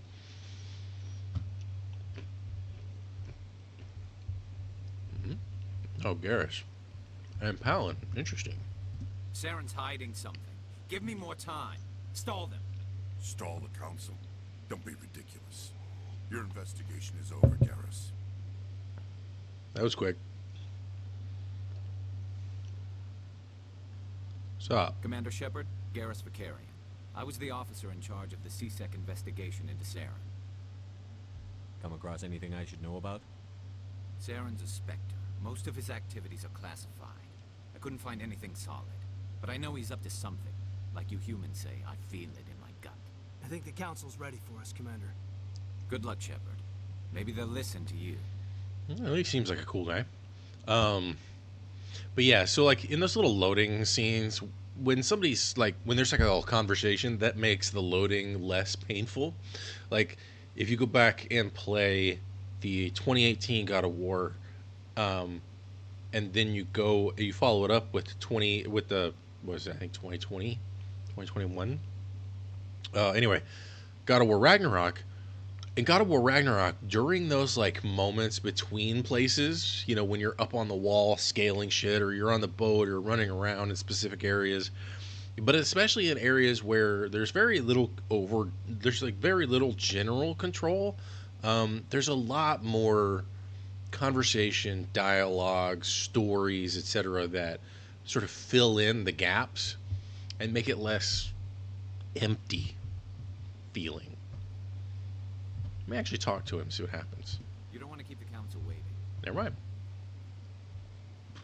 Can't be rich without having, you know, waters being sprayed up in the air for some reason. Sure, fountains are great. I mean, I cried my eyes out when I first went to Vegas and the Ecstasy of Gold was playing while the Bellagio fountains were playing. But at the same time, I'm like, it's weird. Hey, move. I mean, how come I can't? That doesn't make any sense. Whatever. It's like, I understand the beauty of water and moving and fountains, but at the same time, Don't be ridiculous. The Volus won't be joining the it's council. weird how often we use it. I'm not so sure. The humans are making a strong push, and you can bet the Volus will be right on their coattails if they succeed. Allowing the humans to join us is a sound strategic move. But the Volus? No. The Hanar are likely to be next, then the Elcor. You may be right, though the Hanar need to lighten up a bit first. I've heard that man's voice a lot. Because you have trouble understanding them. Now I want to get my voice processed like that. Nothing. All right. I'm pretty sure the same voice of that Turian was also the one of the guys from the control tower. And I've heard him before and other stuff. I just don't know his name. But he's got a smooth ass voice, that's for fucking sure. Yeah, let's at least check in with this. Exit. Keeper. Talari, I think those are the blue ladies are called. I never remember. There's so many races, even though there really aren't that many. I mean, I can do this. Oh yeah, Codex. What do we have? Non-council races. Keepers. When the Asari discovered the Citadel, they also discovered the Keepers, a docile, multi-limbed insect race that seemingly exists only to maintain and repair the Great Prothean Station. Early attempts to communicate with or study the Keepers were failures, and it is now illegal to interfere with or impede Keeper activity. Because they are completely non-threatening, keepers have become virtually invisible to everyone else. Similarly, they seem indifferent to other species, except for their tendency to help new arrivals integrate themselves into the Citadel. That's cool, at least. No matter how many keepers die due to old age, violence, or accident, they maintain a constant number. No one has discovered the source of new keepers, but some hypothesize they are genetic constructs. Biological androids created somewhere deep in the inaccessible core of the Citadel itself. That's gonna come back later. The more I learn about these guys, the more I realize there has to be some, like, it's just, and if not, that's just a waste. Secure a location. They round up and impale dead and living bodies on mechanical spikes. The spikes rapidly transform these victims into withered husks. I already saw that, so. Let's see, technology. Biotics is the ability. Mass relays. Relays are feats of Prothean engineering advanced far beyond the technology of any living species. They are enormous structures scattered throughout the stars and can create corridors of virtually mass-free space, allowing instantaneous transit between locations. Cars. By years or even centuries of travel using conventional FTL drives. Primary Faster than light. Relays can propel ships thousands of light years, often from one spiral arm of the galaxy to another. However, they have fixed one-to-one connections. A primary relay connects to one other primary relay and nowhere else.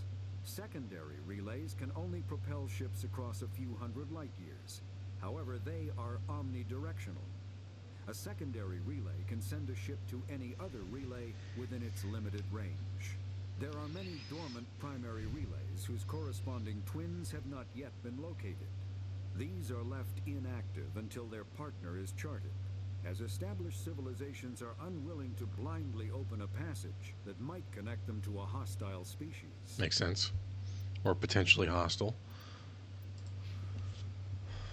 So you have, like, nodes with offshoot nodes, very similar to, like, your delivery systems.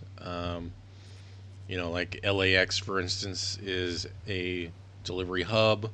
Back in my old hometown of Mesquite, Texas, was the main UPS hub. Like, that's where you went to get a job at UPS anyway, but, like, that's like hometown hub. Commander. All right.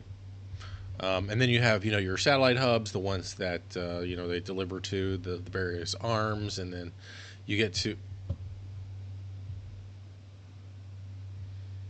just taking a nap. All right.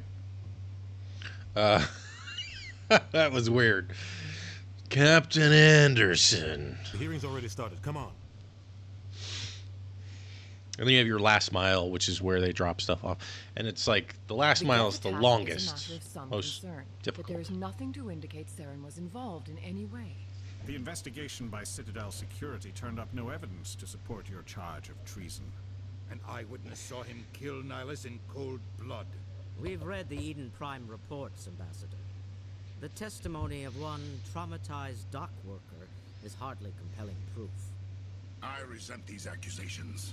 Nihilus was a fellow Spectre and a friend. That just let you catch him off guard. Captain Anderson, you always seem to be involved when humanity makes false charges against me. And this must be your protege, Commander Shepard, the one who let the beacon get destroyed. The mission to Eden Prime was top secret. The only way you could know about the beacon was if you were there. With Nihilus gone, his files passed on to me. I read the Eden Prime report. I was unimpressed.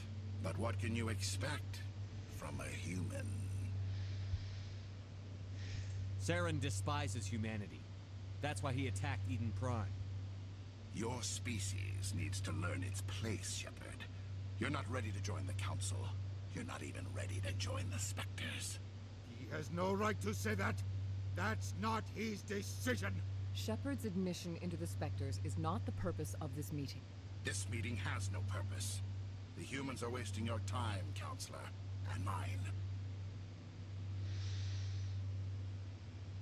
I'm just gonna go with me. You can't hide behind the council forever. There is still one outstanding issue. Commander Shepard's vision. It may have been triggered by the beacon. Are we allowing dreams into evidence now? How can I defend my innocence against this kind of testimony? I agree. Our judgment must be based on facts and evidence, not wild imaginings and reckless speculation. Do you have anything else to add, Commander Shepard? You've made your decision. I won't waste my breath.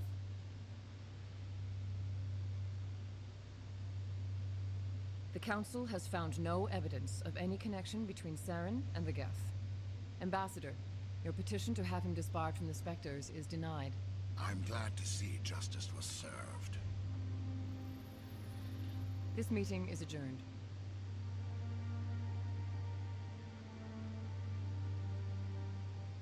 Man, it looks like he's about to jump.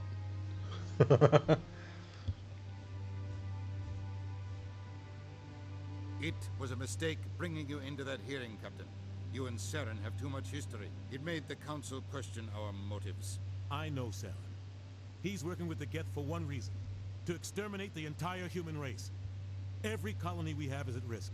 Every world we control is in danger. Even Earth isn't safe. Tell me about this history between you and Saren. I worked with him on a mission a long time ago. Things went bad.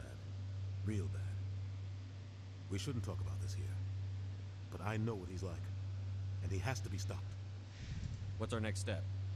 As a Spectre, he's virtually untouchable. We need to find some way to expose him. What about Garrus, that CSEC investigator? We saw him arguing with the Executor. That's right. He was asking for more time to finish his report. Seems like he was close to finding something on Saren. Any idea where we could find him? I have a contact in CSEC who can help us track Garrus down. His name is Harkin. Forget it. They suspended Harkin last month, drinking on the job. I won't waste my time with that loser. You won't have to. I don't want the Council using your past history with Saren as an excuse to ignore anything we turn up. Shepard will handle this. You can't just cut Captain Anderson out of this investigation. The Ambassador's right. I need to step aside. I need to take care of some business. Captain, meet me in my office later. Harkin's probably getting drunk at Cora's Den. It's a dingy little club in the lower section of the wards. Maybe there's another way to find evidence against Saren. You should talk to Barla Vaughn over in the financial district. Rumor has it he's an agent for the Shadow Broker. The Shadow Broker? An information dealer. Buys and sells secrets to the highest bidder. I've heard Barla Vaughn's one of the top representatives. He might know something about Saren, but his information won't come cheap. You and Saren have a history. What happened? About 20 years ago, I was part of a mission in the Skillian Verge. I was working with Saren to find and remove a known terrorist threat. Saren eliminated his target, but a lot of people died along the way, innocent people. And the official records just covered it all up. But I saw how he operates.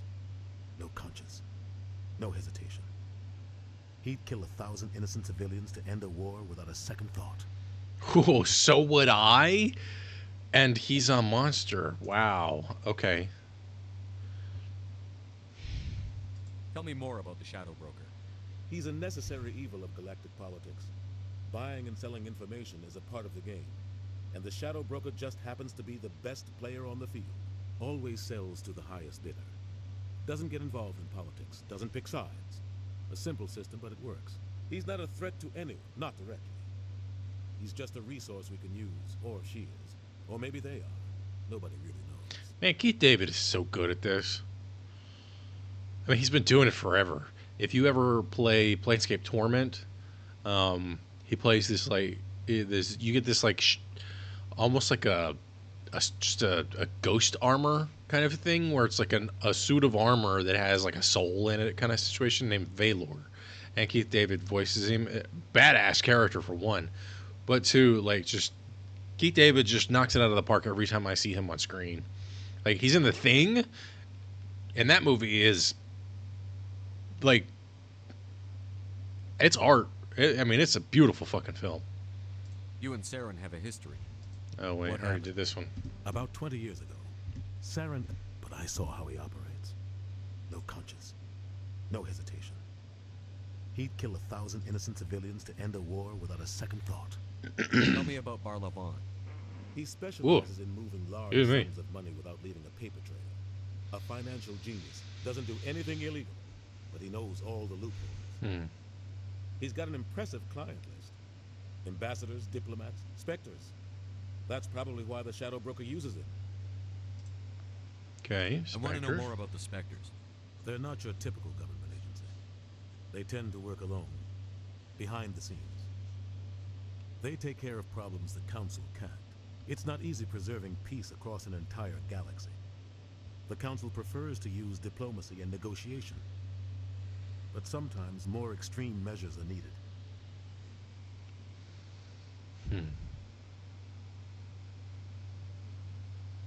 What happens when a Spectre goes rogue, like Saren? It doesn't happen often. The Council is careful when they select their candidates. But when something does go wrong, there's usually only one solution. Send another Spectre to bring the rogue agent down. Interesting change in audio quality. Like, you don't really feel... That was much less bassy, much more tinny, much more on the high end. That was kind of strange. They sound like shadow operatives. Everything about them is classified. We don't even know how many there are. The latest Alliance estimate puts their numbers under 100. But the Council couldn't do its job without them.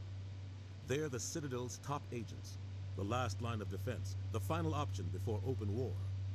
The entire galaxy respects and fears them. If a Spectre shows up, you know something big is about to happen. How do they decide who becomes a Spectre? You can't just apply to join. There's no training program. Spectres So this one feels a little closer. They're born. The Council's always looking for exceptional individuals. But People now who it's can not. get the job done, like you. They've been watching you for years. They see something in you. They want you on their side. Nihilus was supposed to give them a final recommendation, but with him gone, things are still up in the air. Well, one, I don't think Nihilus is dead. But two, that does put a little bit of a wrench in Shepard's little, potential for being a Spectre, which does align with Saren not liking him. What's their command structure like? There is no command structure. Each Spectre answers directly to the Council. Sometimes they're sent on specific missions. Other times, they act on their own. They tend to operate outside the law. Do whatever it That's takes the to one that's accomplish outside of, their goal. The that Council feels just turns a tinny. blind eye. Spectres have a lot of power, Shepard. Harkin. You don't think much of Harkin. The guy joined CSEC about 20 years ago. He's been an embarrassment to our species ever since.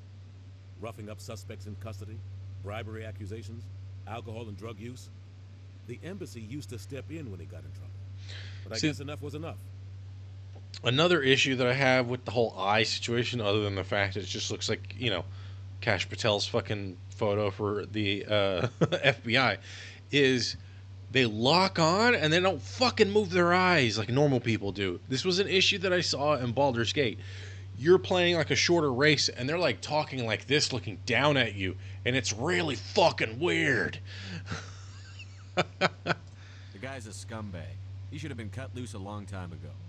He was one of the first human CSEC officers. Of course, that's the response to what I said. A lot of backroom deals were worked out over the years to keep him on the force. Politics is a dirty business sometimes, but it looks like his time's run out. We've got enough humans in CSEC now to stop protecting him. I thought this embassy was supposed to help humans. Harkin may be human, but he's also an ass. He's had more than his share of chances. If the embassy wasn't protecting him, he would have been fired 15 years ago. CSEC is better off without him. I do see some of the natural human eye movements, even right now, Shepard's kind of he's kind of scanning a little bit, but also it seems like they move too far. So the Council and the Ambassador. Our ambassador doesn't seem to get along with the Council. He's just frustrated. The Council's always preaching that we need to be part of the galactic community. But for them, it's a one-way street. They want us to expand and settle unstable regions like the Skillian Verge and the Attican Traverse. But when we run into trouble, they don't want to help us out. Everyone knows it's only a matter of time until we get a seat on the council. The ambassador just thinks it should happen sooner rather than later. And I agree. Who cares if we get a seat on the council? What's the big deal? If the council passes a ruling on an interstellar matter, we have to follow it. We don't have the fleets or political allies to defy them. Once we get a seat on the council, we'll be able to influence those rulings, protect our own interests. No more jumping through hoops whenever we want something. Take this mess we're in now. If humanity had a seat on the council, we'd just send the Citadel fleet out to take care of Saren and his Geth. Problem solved. Maybe they'd let us join the council if we were more willing to cooperate with the other species. Of course they would. If we did everything they told us to, they'd love to have us on the council. But it wouldn't be much of a deal for us. I understand their side. They don't want us dominating the council. It's founded on cooperation and alliances. But we have to look out for our own interests too. You and Saren have a history. What happened? About Saren, but I saw how he operates. I should go. Good luck, Shepard. I'll be over in the ambassador's office if you need anything else. Just if you need anything else. Out! Captain Anderson, out. Okay. What are you up to, buddy?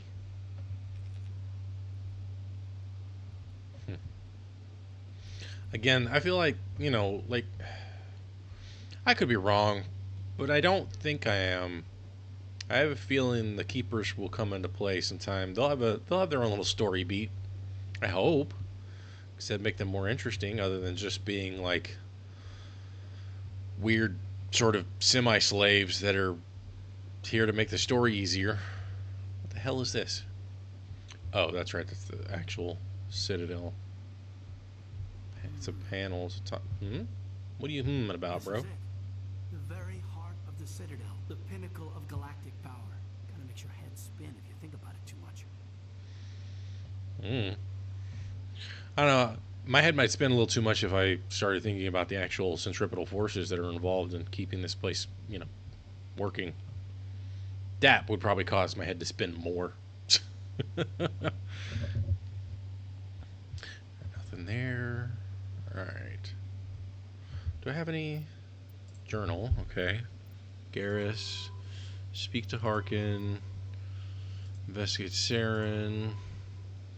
Also, his name is like Saren Gas, even though spelled differently. Go see Barlavon. Codex. Anything there? No, so it's going to be secondary?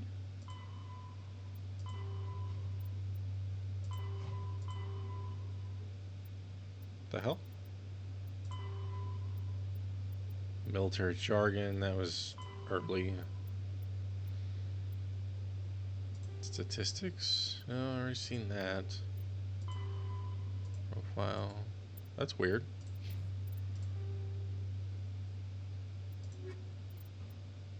The hell? The Asari, oh, the second Solarians. species to join the Citadel. The Solarians are warm-blooded amphibians with a hyperactive metabolism. Solarians think fast, talk fast, and move fast. To Solarians, other species seem sluggish and dull-witted. Unfortunately, their metabolic speed leaves them with a relatively short lifespan. Solarians over the age of 40 are a rarity. The Solarians were responsible for advancing the development of the primitive Krogan species to use as soldiers during the Rachni Wars. They were also behind the creation of the genophage bioweapon the Turians used to quell the Krogan rebellions several centuries later. Solarians are known for their observational capability and non-linear thinking. This manifests as an aptitude for research and espionage. They are constantly experimenting and inventing, and it is generally accepted that they always know more than they are letting on. Alright. Also, Codex voice guy, you're amazing.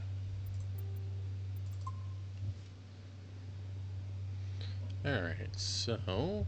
well, this way, this way. There we go. And then that's Talkie point. Much of this seems like wasted space, though. What, Chorbin? That guy's up to something. What up, bro? What? Oh, no, I wasn't. Never mind. What? You're not supposed to... Yes, is there something you want? Why are you so interested in the Keepers? Keepers? I've got no interest in the keep. Don't get coy. I know what I saw. I'm not so sure I should be talking to you about this. We're just talking. Is there something wrong with that? No. I guess it wouldn't hurt to tell you. I'm using a small scanner to gather readings on the Keepers. So far I've had mixed results. I find it difficult to get near the creatures. Why were you being so secretive about it, Bo? Well, technically we're not supposed to disturb the Keepers. I don't really think my scanning disturbs them, but the authorities might disagree. I'd like to do it more openly, but it's not really worth getting arrested over. Sure. I could help you out. I'm not worried about the authorities. I don't even know who you are. I'm Commander Shepard, with the Alliance military. Well, I suppose I could use the help. You'll need this. It's the scanning device I developed. Activate it each time you see a Keeper. All collected data will automatically upload to my database. I'll even send a few credits your way for each unique scan. What are you doing with the data once you've scanned it? Trying to learn whatever I can about the Keepers. We see them working everywhere, yet we know so little about them. I'm a scientist. I want to know what makes them tick. What are you doing with the data once you've scanned it? Trying to learn whatever I can about the Keepers. We see them working everywhere, yet we know so little about them. I'm a scientist. I want to know what makes them tick. I should get going then. I shouldn't be allowed to Yes, make that loop. I have much work myself. So long, and good luck with the scanning. This is also kind of what I was looking for earlier. I wasn't sure why I wasn't able to, like, scan them in this sense. And I know that there's, like, a little, I don't know if it's an achievement is the right way to put it, but... No, I just want to ask a couple of questions. Commander? Commander? I know that there's, like, some quest or achievement or whatever that's associated with you scanning all of them. And now that I have it, I'll go back upstairs. Who are you talking to, bro? Why don't you talk a little more often? Yeah, I'll wait. Doesn't seem like I have much choice. Alright, anyway. So, let's go back up there and check out this keeper. Not a creeper, keeper.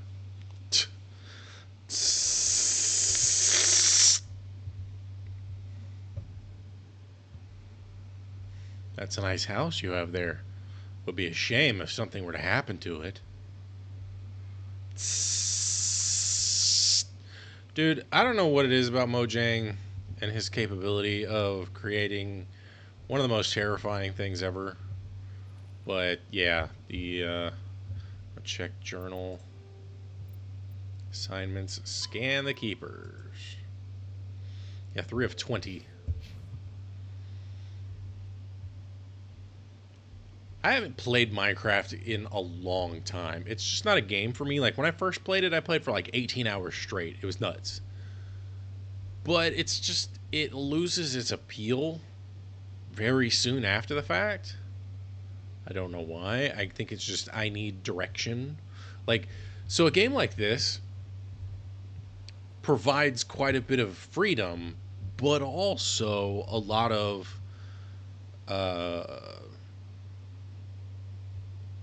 it gives you direction. But I wouldn't believe everything you hear. That's just it. I'm hearing it everywhere. It's not just isolated rumors. Do you really think Saren could be involved in something like that without the council knowing? Sure. Maybe the council does know. Everyone already assumes he's just doing their dirty work. That's dangerous talk. I'd be careful who you mention that to. I know. But if it's true, shouldn't we be doing something about it? No. And I'll thank you to keep me out of it if you do. I know I've heard that man's voice in other places. I just don't remember where. Do. Getting XP and cash just for scanning keepers is great. Got that guy. Doesn't look like there's anything else over here. Can't talk to you.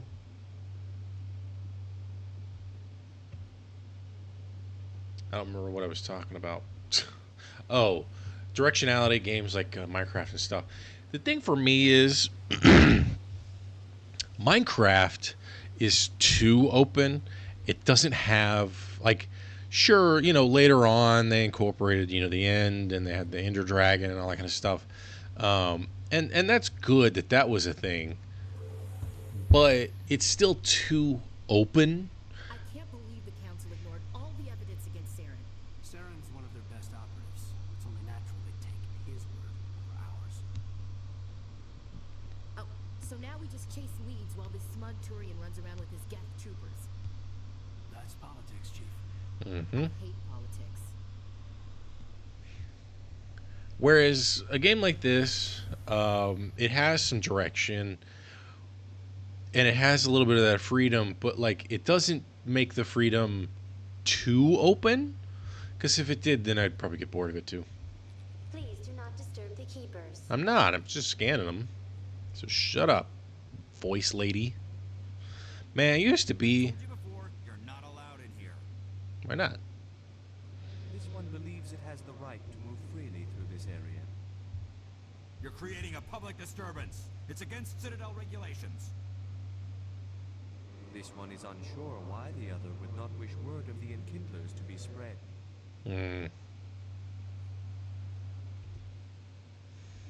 Do you desire to learn of the enkindlers? Or has the Honorable CSEC officer enlisted assistance? What's going on here? The CSEC officer requests that this one purchase an evangelical permit to spread the truth of the enkindlers. So you're breaking the law by preaching without a permit right now? The CSEC officer states that preaching in this place is forbidden, and preaching anywhere on the Citadel requires a permit. This one humbly submits that it is not preaching to state the truth of the enkindlers, and thus no permit should be necessary. Who are the enkindlers? Your people know them as the Protheans. They are the true creators of this one's people. The enkindlers raised the Hanar from ignorance into consciousness by granting this one's people the gift of speech. Yeah, sure. Let me talk to the CSEC officer. Perhaps I can explain the situation. This one would be most grateful for the assistance. That Hanar refuses to listen to reason. Why can't it act in an orderly and lawful manner? Are there laws being broken here? I am not unreasonable. The Hanar is free to spew its nonsense once it purchases an evangelical permit. So if the Hanar gets a permit, it's allowed to preach? No. Registered evangelicals must follow regulations. There are specific areas where preaching is legal. Failure to follow the regulations results in the forfeiture of the license. What's the purpose behind the evangelical permits? Forcing religious evangelicals to register for a permit weeds out undesirables. It keeps the area safe. The Citadel is too important to become a battleground for a religious war. If you'd like, I could talk to the Hanar for you. I have argued with the stubborn jelly all afternoon. You are certainly welcome to try. So it doesn't seem like there's any real. Has the CSEC officer been assuaged? I'll keep working on it. This one will continue to spread its message. So it's basically just one or the other, I guess. I'll just tell it to Has the buy CSEC one. officer been assuaged?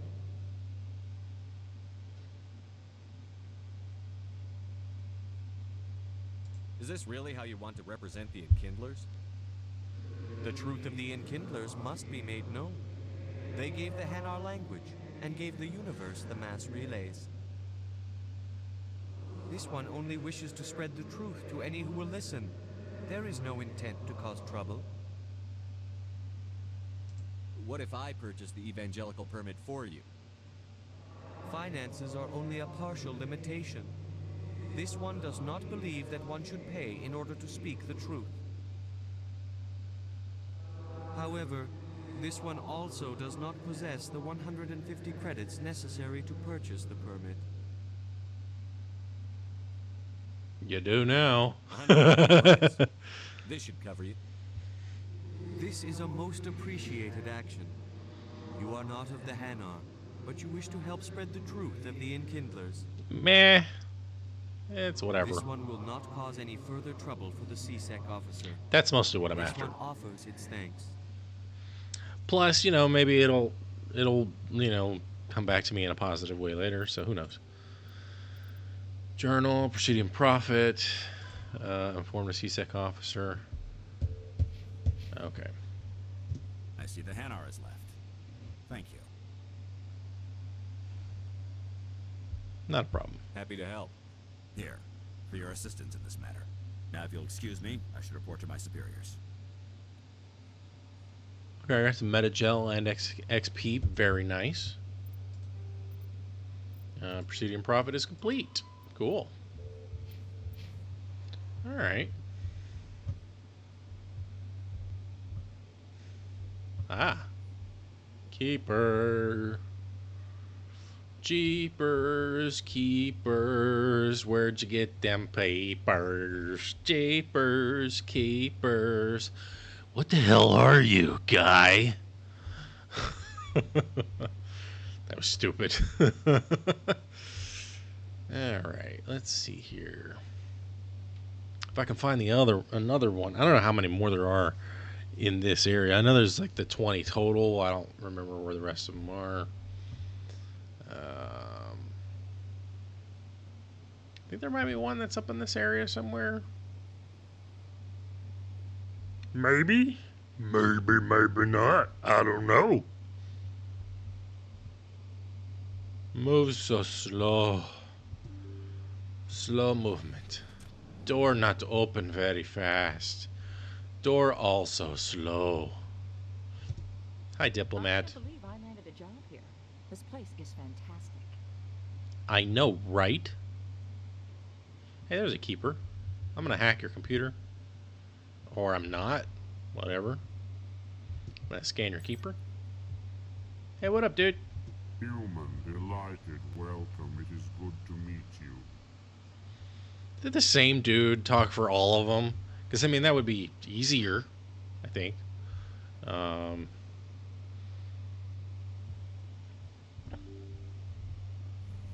me go to the door. Stop taking your time. Oh. Back down. Dun dun dun dun dun. I'm just running through the hall, even though I'm not really running. I'm just slightly jogging. Dun dun dun dun dun.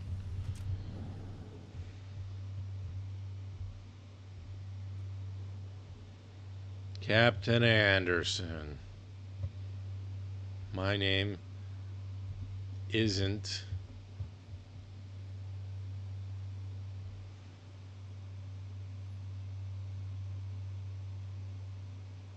Smith. Why couldn't I remember his fucking name? Jesus Christ. Yes, Commander. Is there something you need? Never mind. Go. I'll be here if you need anything. I've already, so I guess I gotta like take care of other quests first, so that's fine. Hey, at least that opened. Yeah, I gotta go. Well, hold on, let me see. Strained greeting, human. This is really not a good time. I already talked to you about You this, seem but distressed. see. Is there something I can do? Alarmed response. You overheard Who's that. this Asari consul? Curian. I cannot speak more about this problem. It is Good luck with your problem. Thanks Huh. to you, human. I guess I'll have. Oh, that's right. I have the other quest. So I gotta hit up the wards. That's right. Because I've got her version of the quest or whatever it is, and so she'll probably open up after that. Sure is peaceful here. I would think so.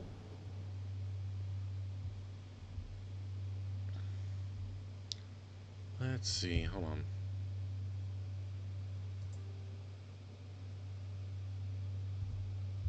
Don't know what the hell that was about. Yeah, oh, it's like playing Snake, but shittier. Let's see what happens if I hit the rapid transit. Wait, I think there might have been a keeper down here. Citadel Tower. CSEC to the wards this way. Okay, so let's just keep going this way. 'Cause like I said, there might be a keeper down here anyway. Down here, I don't know. Might have already scanned it. I don't know. Embassies, CSEC, Citadel Tower and Wards.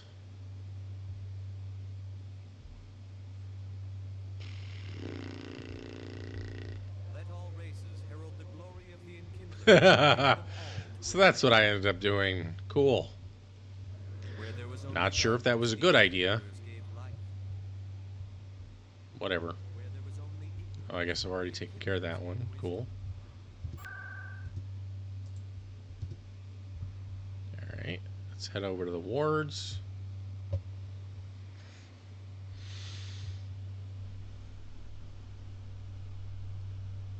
Who knows? Maybe that'll just become annoying.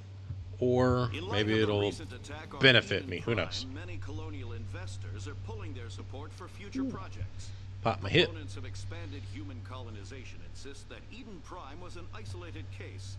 Nevertheless, colonist enrollment has dropped sharply. Many colonial proposals are on hold until backers have some reassurance that human colonies will be adequately protected. No, now I figure out where it's at. Just kind of in my left ear the whole time, and I'm just like, let's change the camera. Presidium directions. Okay, so nothing to talk to around there. Do you really think we'll find him down here? He always stops in for a few games of Quasar before he makes his drop. Fist is gonna be pissed if we take down his supplier. That's the point. We want him angry. Angry people make mistakes. It's true. There's just something about Fist that makes me nervous. Good. He's a dangerous man. Now keep your eyes peeled for our mark. That constable woman, she kind of reminds me of the psychiatrist, whatever, from Deus Ex: Mankind Divided. Alright, I'm just bad with names, so unless it's a name that I've just had in my lexicon for ever. Let's see. Oh, keeper. Just want to go ahead and scan you there. Not doing anything wrong, just scanning a keeper. To the wards. Wait, what? I'm not in the wards? The fuck?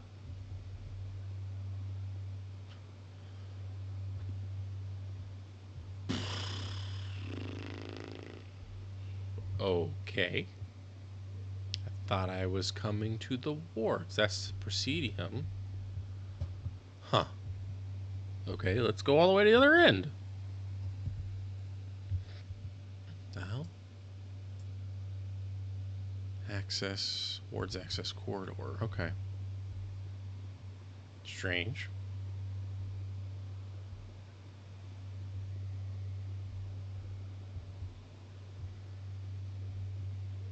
A Solarian excavation team has run into an unexpected problem after unearthing a Prothean dig site. Hanar protesters have blockaded the dig site, claiming that artifacts of the Enkindlers, as the Hanar call them, should not be disturbed. The excavation team has appealed to Hanar representatives on the Citadel to reach a diplomatic solution. I don't know how, maybe might be able to find another mass relay. I don't know. Okay, so where are we at? Alleyway, Upper Markets. What's this? Expat Store. Dr. Mickle, whatever. Door take too long. Door need open fast. Emily Wong. Excuse me, Commander Shepard. Why are you yelling? I'm Emily Wong. I'm an investigative journalist working here on the Citadel. Could I have a moment of your time? What do you need? I've been hunting for evidence of corruption and organized crime on the Citadel, but there are places I can't go. I was hoping Another you quest. might share anything you find during your own investigation. I can make it worth your time. How do you know that my investigation is going to uncover anything you need? You wouldn't Good be question. investigating if it weren't big. And if it's big, it's something I'd like to hear about. How do you know I'm investigating anything here on the Citadel? I'm a good journalist, Commander Shepard. Word gets around. No promises.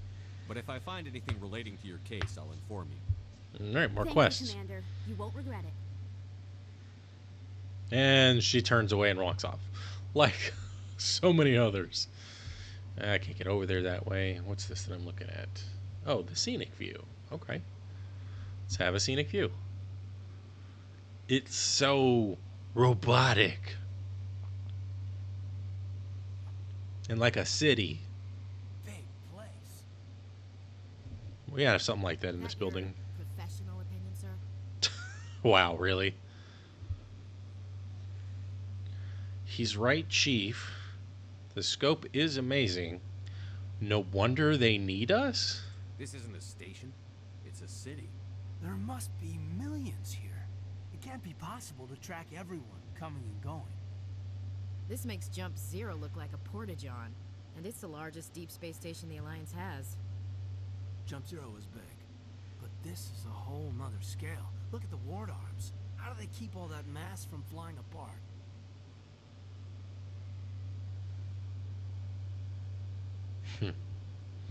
Melting pot is inadequate? No wonder the council treats us like outsiders. We'd be just another drop in a bucket they already can't carry. They must figure us for one more gang of F&Gs looking for a handout. I doubt it's F&Gs. personal. Looking It's gotta nice be a guys? balancing act, like every other government. Why not? We've got oceans, beautiful women, this emotion called love. According to the old vids, we have everything they want. If you expect to get me in a tinfoil miniskirt and thigh-high boots, you want dinner first. What the hell? That will be enough, Chief. That would be unprofessional. That would be inappropriate fraternization, Chief. Yes, sir. Sorry, sir. Ready to move out, sir. Oh, man. She's like talking fucking 1950s-esque sci-fi bimbo. It's crazy. Okay, CSEC. What's over here? What's this?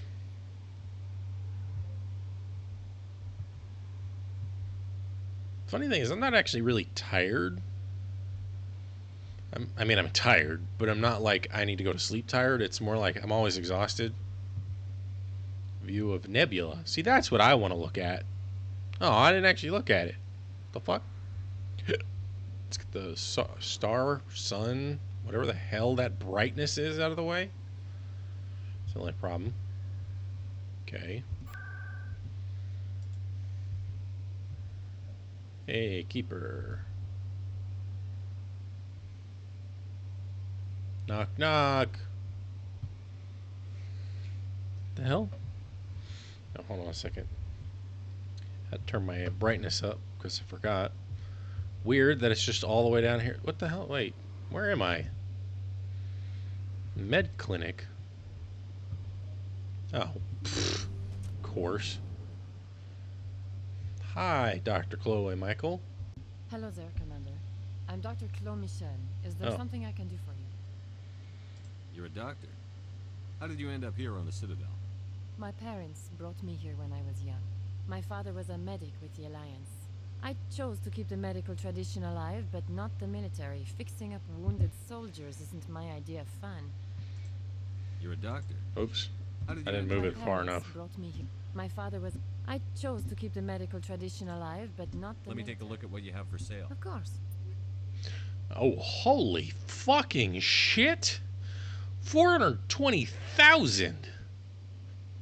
Medical exoskeleton 8.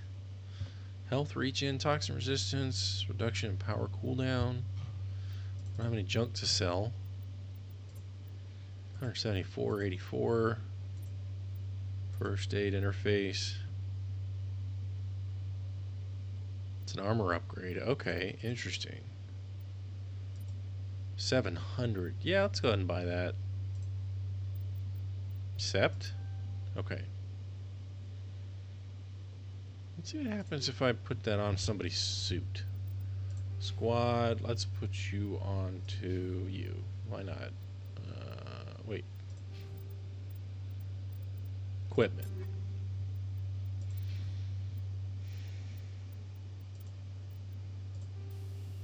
Okay, yeah. Let's go back. Oops, wrong one. Let's put it on Shepherd's suit, since I'm the one that matters the most. Ooh, yeah. Then I guess I can grab... Yes, Commander. Is there something I can do for you? Let me take a look at what you have Of for course. sale. And might as well do this one too. The rest of them I can't afford. And then we'll put on Ashley, since she doesn't have... Since Caden has the actual, like... Now let's go into the journal, see what we got. Look for info. Scan. Alright. General Septimus. Find the commune. Investigate the system. Codex. What are we looking at? Citadel, Galactic Government. Okay, Serpent Nebula. The Citadel is surrounded by a blue-tinted reflection nebula. The light of the nebula is actually light from the Citadel scattered and reflected back at the station. That's kind of annoying. At first, Serpent Nebula was assumed to be made of microscopic construction debris. Prevailing theory holds that Protheans use molecular nanotechnology to manufacture the incredibly durable materials used in the Citadel. Very common in sci-fi. But unlike other nebulae, the Serpent does not dissipate over time, therefore it must be replenished constantly.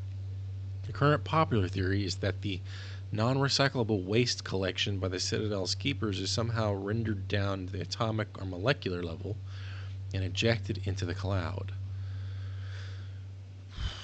The thick nebula presents a navigation hazard. Beyond the relatively clear areas around the Citadel, electrical discharges are common.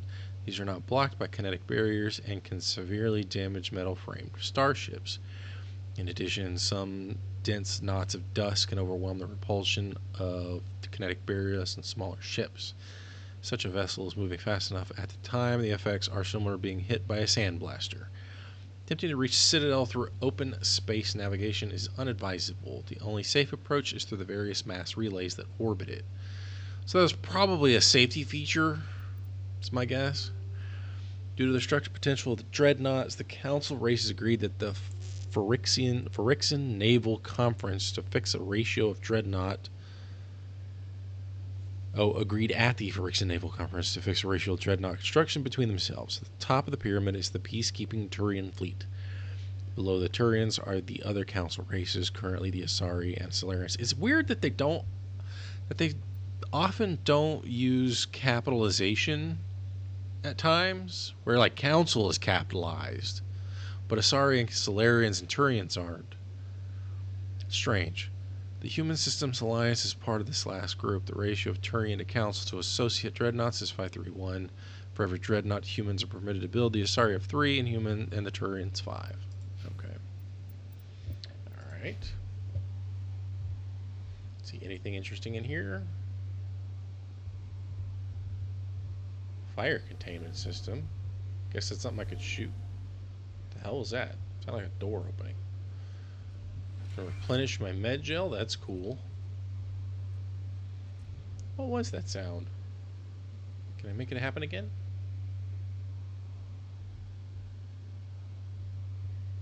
Huh. Oh.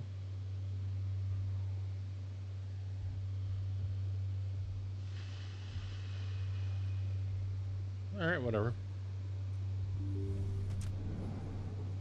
Dum-de-dum-de-dum. Yeah, that's you chittering, alright. CSEC Academy. Let's head down there.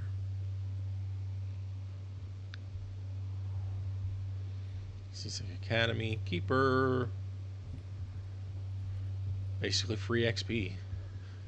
Hey, I know you. You're Shepard, right? I know, saw right? The monument at Akuz. They got a whole section about you there. It's a miracle you survived. Looks like you have a fan. I'm sorry, I just never thought I'd meet someone like you in person. My name's Lang, Officer Eddie Lang, Citadel Security. It's an honor to meet you, Commander. What are you doing down here in the wards? Anything I can help you with? Why'd you join Citadel Security? I don't know. Seemed like the right thing to do, you know? Maybe it's in my blood. My grandfather was a cop back on Earth. It's kind of what Woof. CSEC is. Police for the Citadel. I'm still pretty new at it, but I like it so far. Way more interesting than staying back on Earth. You get to meet all kinds of cool aliens, like those Hanar. Wild. Plus, CSEC gets a lot of respect here. We uphold the law. People, even aliens, appreciate that. Good job, voice actor. I don't know your name, but you're doing a great job. How do you like working here on the Citadel? This place is amazing. I've been here almost a year, and I still haven't seen a tenth of it. The Presidium's just so beautiful. Good place to go and relax. But I really like it here down in the wards. There's always something going on somewhere. Like that new club they just opened a few months ago, Flux. Wicked scene in there, Commander. You should check it out when you have some time. I wish I could sit down and relax. Every time I try it, I'm just like, start losing my goddamn mind. What do you know about the Spectres? Just the stuff they show in the vids. They always make them out to be super agents on secret missions to save the galaxy. I know it's not really like that, though. Some of the other CSEC guys don't like them too much. Figure they shouldn't be able to operate outside the law.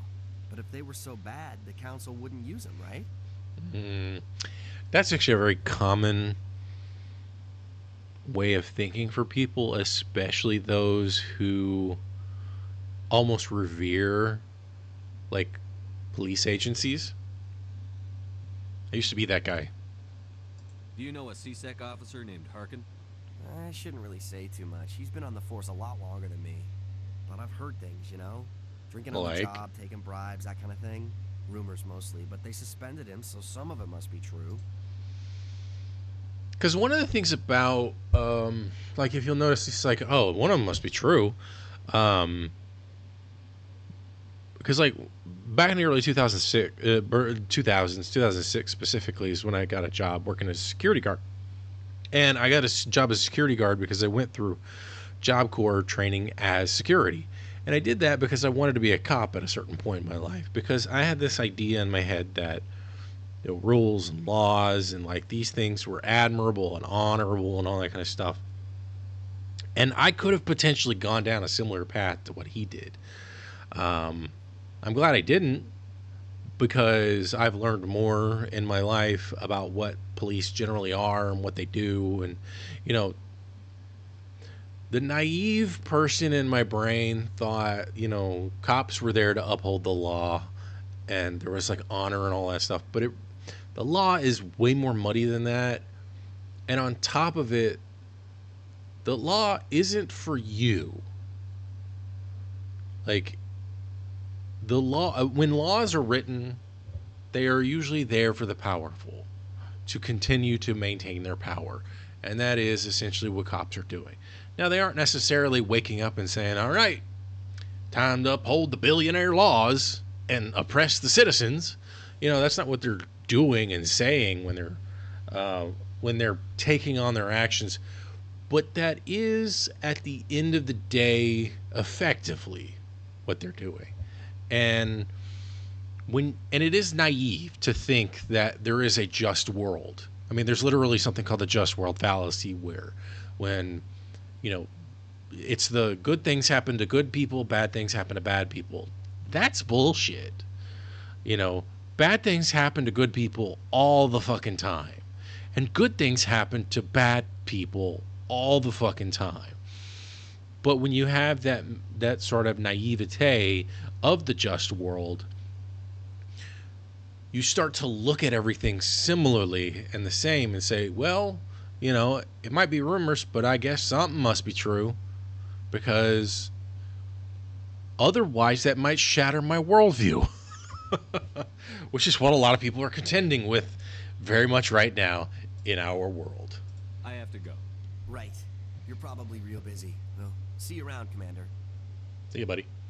You know, it's like when people were talking trash on Renee Good and Alex Preddy because of how like, they're going to side with the cops because the cops can do no wrong.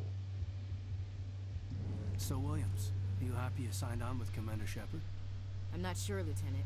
Every time I think I have a handle on things, the universe banks hard to port. That's left. Well, don't let anybody know. A big gun and a confident attitude will get you through a lot in life. Which is a bit of a problem in of itself. I noticed No can do what? I notice his gun is red. Very interesting. One of his guns, anyway. The one thing that I learned regarding port and starboard is that port is left because port and left have the same number of letters, and thus starboard is to the right. And if you think about them in a more literal sense, port is generally where you're going to be, docking and, attaching your boat to the port. And then starboard is where the stars are. One sec, looking you up. How do you know who I am, bro? Commander Shepard, here with the Alliance military. First time on the Citadel, that about right? How did you know all that? I'm the CSEC requisitions officer. I need to make sure our buyers are authorized. So, will you be purchasing anything today, Commander Shepard? Not with what Show me what you've got. Yeah, that. Excellent. Yeah. I hope you find what you're looking for. All right. So what do we have? Pistols. Too expensive. Onyx. Blah, blah, blah. Looks like an upgrade. Or no, it's armor. Okay, duh. What's wrong with me? Unique item. Sure. Accept that. Medium armor, basic amp. Elemental nodes, the user's central nervous system. Don't know much else, so I'll just deal with. I'll just have that and be on my. Ooh, scan. And who knows? You could like flip it open like you're, talking, checking your text messages or whatever, and then you end up scanning a keeper in the process. I have not yet been to the wards, it feels like. What's down here? Also, there's just no sound down here. Where am I at? What the hell? CSEC to the academy. I want to go to the academy. Also, why are there so many elevators? How do I get to the damn ward? Let's see. Presidium, docking bay, lower wards. Alright, let's head back then. It's that academy there, but...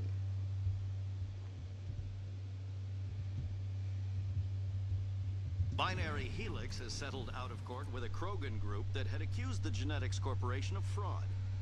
The Krogan group had contracted Binary Helix to perform studies with a long-range goal of curing their genetic sterilization. The group later sued for a return of investment money when the study produced no viable results. Such is the way of things, I guess.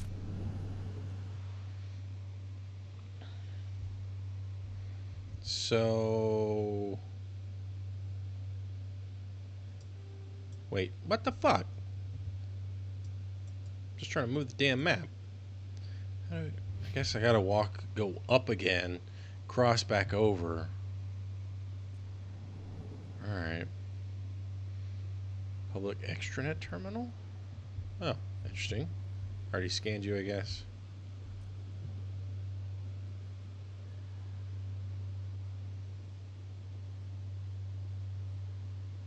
Don't want to go there. So slow to flux. It's over here.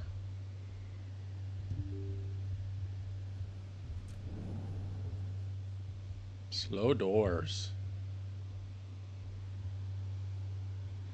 Okay, so this is a bar.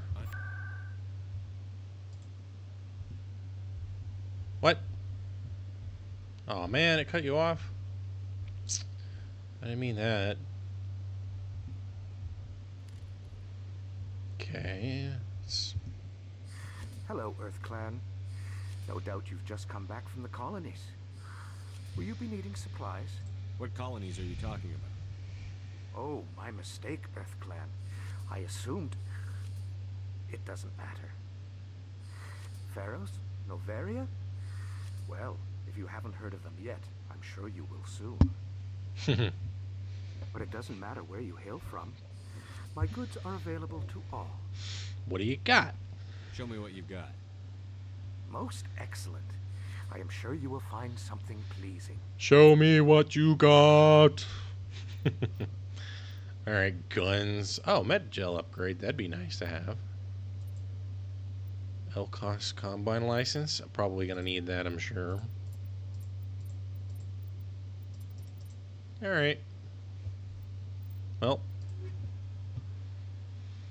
It just seems smart to buy all the cheap stuff like that. Best place on this ward to buy upgrades. That's a different sounding version of one of those dudes. We got Conrad Werner. Wow, it's you. You're Commander Shepard, the hero of Eden Prime. I am so honored to meet you. Hello. Nice to meet you. And you are? My name is Conrad. Conrad Werner. They say you killed more than 100 Geth on Eden Prime. Leave me alone. I spend most of the time trying to stay alive and help the colonists. Hey, I know you're probably busy, but do you have time for a quick autograph? Sure, why not, I suppose. Here you go. He's all like bug-eyed out. Thanks. I really appreciate it. My wife is going to be so impressed. I'll let you get back to work. But next time you're on Earth, I'd love to buy you a drink. Thanks again. And he walks off. It's so weird. It's like, thanks again. It's so fucking weird. Alright. Let's see. Anything around here? Alright, Moreland, let's talk to you. Hello there. Welcome to Moreland's famous shop. You want many good supplies, yes? You want many good supplies, yes? What do you got? Oh, you will be pleased, I think. Very good things I have. You will see. Standard items. Let's see. What do we got? Risk control license. Can't afford it. That's okay. What do I have to sell, if anything? I got sniper rifles, pistols, light armor. How much would this sell for? Sell value 11. Shit.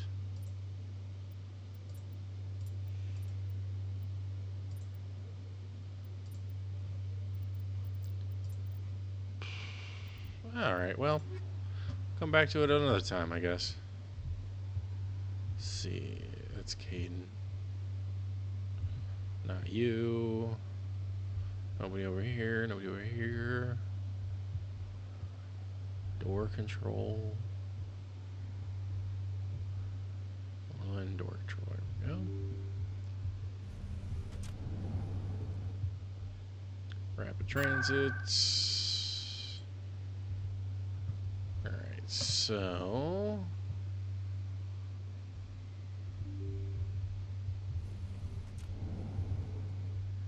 interesting little hallway situation here.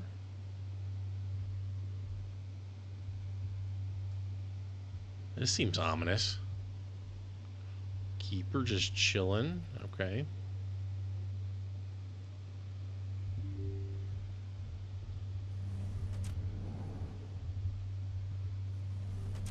Okay. It's Presidium. Hey, where am I at?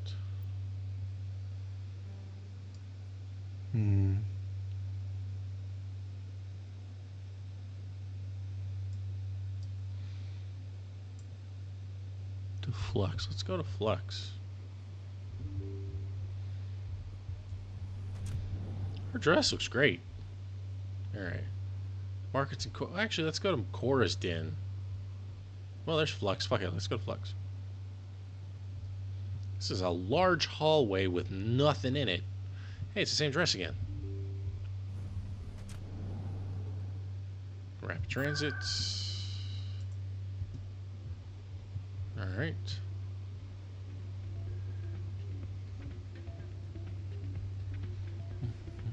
You should be careful who you say that around. Yes, now say it again. Everyone knows Fist isn't with the local criminals. Maybe, but I wouldn't go shouting it from the mountaintops. Yeah, unless you want to end up on his hit list. Yes, I heard he actually buried some corpses under the stage at Cora's Den. But wouldn't put it past them. Yes, and it might explain the stench in that place. I do like the fact that I was very much right, where she's like, you shouldn't say that. And then the guy literally repeats exactly what he shouldn't say. Because, you know, exposition, story. Look at all these white people dancing. It's out of my hands, Rita. I'd bring her back in a second, but she doesn't want to come. I know. I'll see if I can talk some sense into her next time I see her. Be careful. You know how stubborn your sister can be. The more you push and prod, the more she'll run away. Yeah, you're probably right. Thanks, Doran. Rita's mic sounds different. Sorry, I'm kind of busy right now. So, what can I do for you? What were you discussing with the Volus?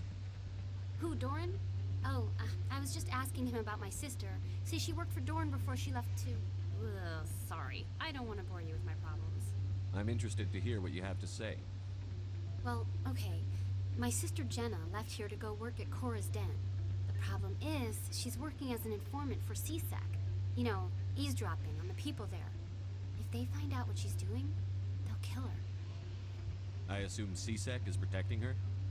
Probably not. I can't watch her all the time. I don't know. Sometimes I think she stays there just to spite me. Do you know who her contact at CSEC is? No, it's all very secret. Last time I asked an officer, he told me to stay out of it, for Jenna's safety. Maybe I could help her understand just how dangerous Cora's Den is. Would you? That'd be great. Just don't tell her I sent you. Well, I should get back to work before I get in trouble. Thanks. Rita sent me. Welcome to Flux. Name's Doran. What can I do for you? What can you tell me about the sisters working for you? Well, Jenna left to work at Cora's Den. Now her sister Rita is all worried she might be in some kind of trouble. Not much chance Jenna will change her mind, though. She's a stubborn one. If she wanted to come back, I'd take her in a second. The customers loved her. Cool. My hair and my beard are long enough that they touch each other. I could probably tie them onto each other if I really wanted. But I don't want to right now. Yeah. Alright, you own this place? Are you the owner? Owner, cook, and bartender. I've even been known to dance a little when the mood strikes me. We've got some quasar stations, if you're interested. What can you tell me about the damn it. sisters working? Well, not... If she wanted to come back, I'd take her in a second. Is this a casino? Among other things. Among other things, yeah. We've got some quasar stations, if you're interested. The hell's a quasar station? Goodbye. Enjoy your time here at Flux. I'm interested. What the hell is a quasar station? What do you mean? You have a quasar station? What the hell is a quasar station? I'm waiting for someone else. But I could be that somebody else. Okay, I see the low stakes and the high stakes, and I can play them. Let's see what we got. Get close to 20 without going over. So, like, blackjack?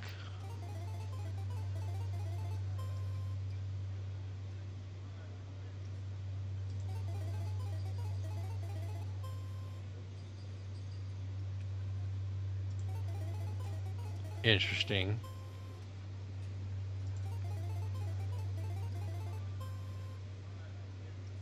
See, I can't.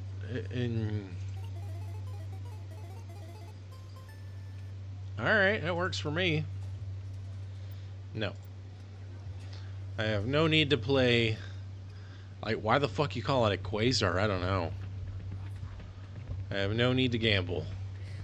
Why you would incorporate a fucking casino into a game like this, I don't know. That seems a little bit crazy.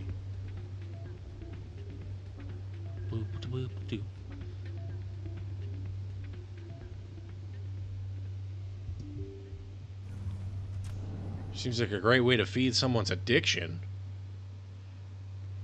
And I want to go to Flux. I want to go to... Ah, loading. I don't want to go to loading.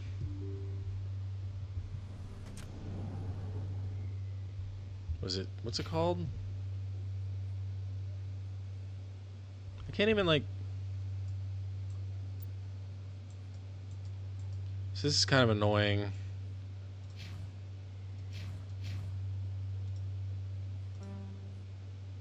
Squad member. Because I can't see the other levels of the map. That's annoying. So I've been there, been here. How much money do I have again? Not what I wanted. A little too easy to do that shit. Some 93 credits. Alright. The fan. Conrad Werner. Probably haven't seen the last You probably haven't seen the last of Conrad. What harm could there be in talking with him if you meet him again? Talk to Jenna. Alright. Technology. Administration. While comm buoys allow rapid transmission, there is a finite amount of bandwidth available. Same issue we have on this planet. Given that trillions of people may be trying to pass a message through a given buoy at any one time, access to the network is parceled out on priority tiers. The Citadel Council and the Spectres have absolute priority. If they are using all the bandwidth, everyone else must wait. Normal around here too. Individual governments and their militaries enjoy the next highest tier. During wartime, civilian communication can suffer hours or even days of lag. Intelligence agencies study ping time through various systems to predict military buildups. Below the governments and militaries, bandwidth priority is sold to the highest bidder. Media conglomerates, particularly headline news networks, purchase higher priority to provide their viewers with timely information. Very similar to the current world that we're living in right now. Corporations that require timely information and response capability, for example, financial institutions and investment firms, also invest heavily in priority access. The funds acquired through sales of bandwidth are used to maintain and expand the communications infrastructure. While everyone with a computer has guaranteed free and unlimited access to the galactic extranet, they are last in line for bandwidth and may have to wait for their request to be processed. Bandwidth resale corporations use investment capital to purchase blocks of high priority access, made available by paid subscription. Yep, still dealing with the same capitalist crap, even then. Let's see, I've talked to both of you guys. Let's see, it's down here. I think it's Cora's Den, is what it's called. Cora's Den, yeah, okay.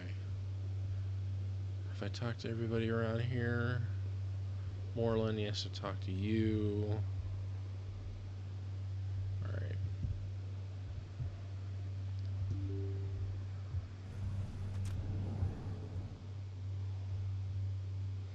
It's Cora's Den. Oh, what the hell? Oh shit, what the fuck? Shields disabled.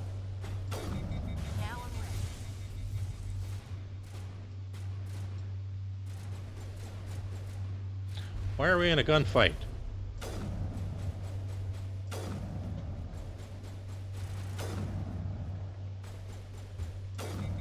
Damn it.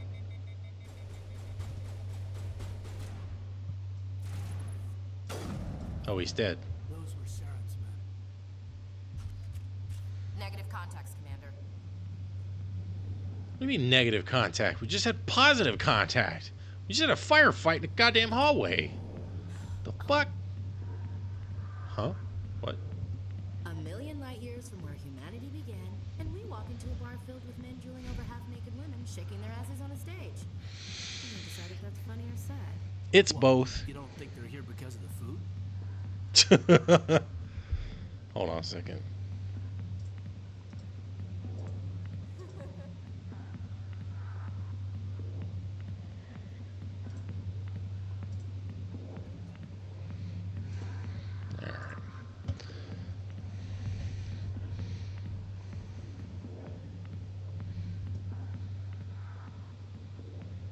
Yeah, I don't need to worry about this. Man, I really want the Orville to come back. I got business here, but not with you. Oh yeah, he's one of the. He's one of those guys that was in that really cool like exosuit outfit thing. Commander, what do you want? Problems? What's bothering you, General? I've seen a lot of horrible things in my days, and there's only one woman in this damn galaxy that helps me forget it. So if you feel that way, then why spread lies about her? Because she rejected me. Me! Septimus Oraka, General of the Turian Fleet. I think you're pathetic. Some general. What kind of example are you to your troops? The troops can kiss my leathery backside. All I wanted was to retire and be with her. Aw, how adorable. What you're trying to do, but don't waste your time. Yeah, I'm not leaving. You need to start acting like a general if you want to beat this. I spent all my life acting like a general, and what did it get me? Huh? No, those days are over. I'll just be what I am, a tired, lonely, worn-out soldier. You're a damn general. Quit your whining. Ha! You got balls, kid. There are only 5 people in this damn galaxy who talk to me like that. So you think it's that easy? Just straighten up and act like a general? I don't think it could hurt. Huh. Maybe you're right, Commander. Shaira's worth the effort. Even if she won't have me back. Finally. Now get up and get moving, General. All right. I'll go to her. After I've had a cold shower or 2. Say, you're a bright kid. Would you be interested in earning a few extra credits? Sure, why not? What do you want me to do? There's an Elcor diplomat out there who believes Shaira gave up his secrets. Yeah, I know about Why does him. he think that? Because I told him. Look, I just need you to convince him of the truth. What makes you think he'll believe me? You'll bring him proof. Take this data pad. It shows where I got my info. It will exonerate Shaira and convince the Elcor. Who am I taking it to, and where is he? His name is Zaltan. He's an Elcor diplomat. He's over in the embassies complaining about Shaira. That's true. Well, here's to soldiers acting like soldiers. Thanks, Commander. You know, you might make a good general yourself one day. Okie Hard dokie. to imagine a general like that getting so upset about a woman. Back off, Rex. Fist told us to take you down if you showed up. What are you waiting for? I'm standing right here. This is Fist's only chance. If he's smart, he'll take it. He's not coming out, Rex. End of story. This story is just beginning. Out of my way, humans. I have no quarrel with you. What was that all about? Who knows? Let's just try not to get caught in the middle. Probably too late for that. Alright, let's see.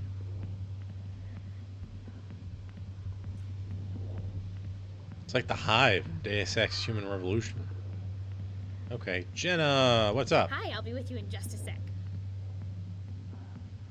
Okay. I'll wait right here. Why do I get the feeling you're not here to order drinks? I need to talk to you about your work with CSEC. I don't know what you're talking about. Now, if you don't mind, I need to get back to my customers.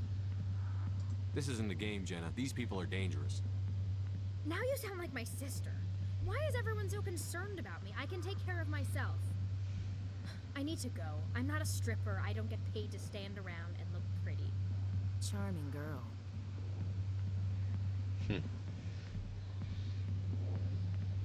Let's see if I can talk to him while he's enjoying. Not now. I'm watching the show. Harkin, what up, buddy? Alliance military. I could have been a Marine, you know. Instead, I joined the goddamn Citadel security. Biggest mistake of my life. Harkin, right? I was told you could help me find someone. A Turian CSEC officer named Garrus. Didn't I already see him? Garrus? You must be one of Captain Anderson's crew. Poor bastard still trying to bring Saren down, eh? I know where Garrus is. You gotta tell me something first.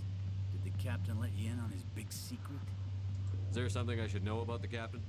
The captain used to be a Spectre. Didn't know that, did you? It was all very hush-hush. The first human ever given that honor, and then he blew it. Screwed up his mission so bad they kicked him out. Of course, he blames Saren. Says the Turians set him up. Why'd they kick him out? Have to ask him. I never heard any of the details. Bet it's a good story, though. The hero's fall. Classic tragedy. You said they covered all this up. How'd you hear about it? I spent 20 years working cases here on the Citadel. People on this station love to talk. Secrets are like herpes. If you got them, you might as well spread them around. You're a pig. Just noticed that now, did you? Just tell me where Garrus went. Garrus was sniffing around Dr. Michelle's office. She runs the med clinic on the other side. In there. Of the wards. Last I heard, he was going back there. Captain How well do you know Anderson. Captain Anderson? Met him a few times over the years. One of those hardcore military guys. Yes, sir. No, sir. Can't have any fun with a stick up your ass, sir. That's probably why That's he pretty good. climbed the Alliance ranks so fast. The military loves brown nosers. The captain's a good soldier. Sure, whatever. Dress him in a fancy suit, pin some shiny medals on his chest, and call him a hero. Everybody else does. But if he's so great, why'd the Spectres kick him out? Why'd you go ask him about that?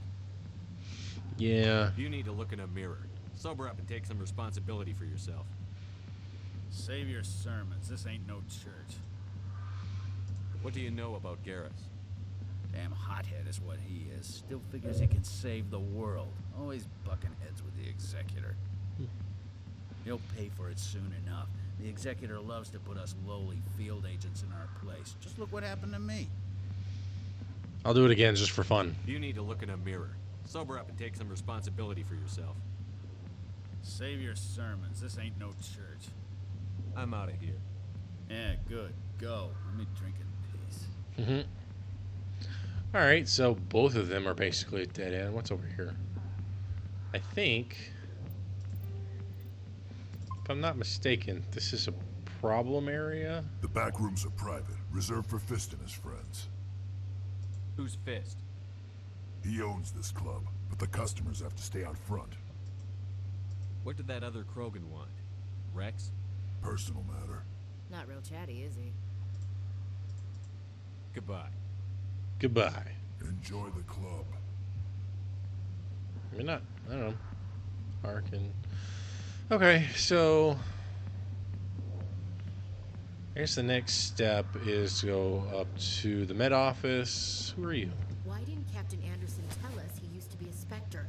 If you've got questions about Jenna, meet me at CSEC Academy. Okay. What did you just say? Push off. I never did nothing to you. Damn newcomers. Think they can run the place. Interesting What little. was that about? I guess we'd better go find out. Yeah.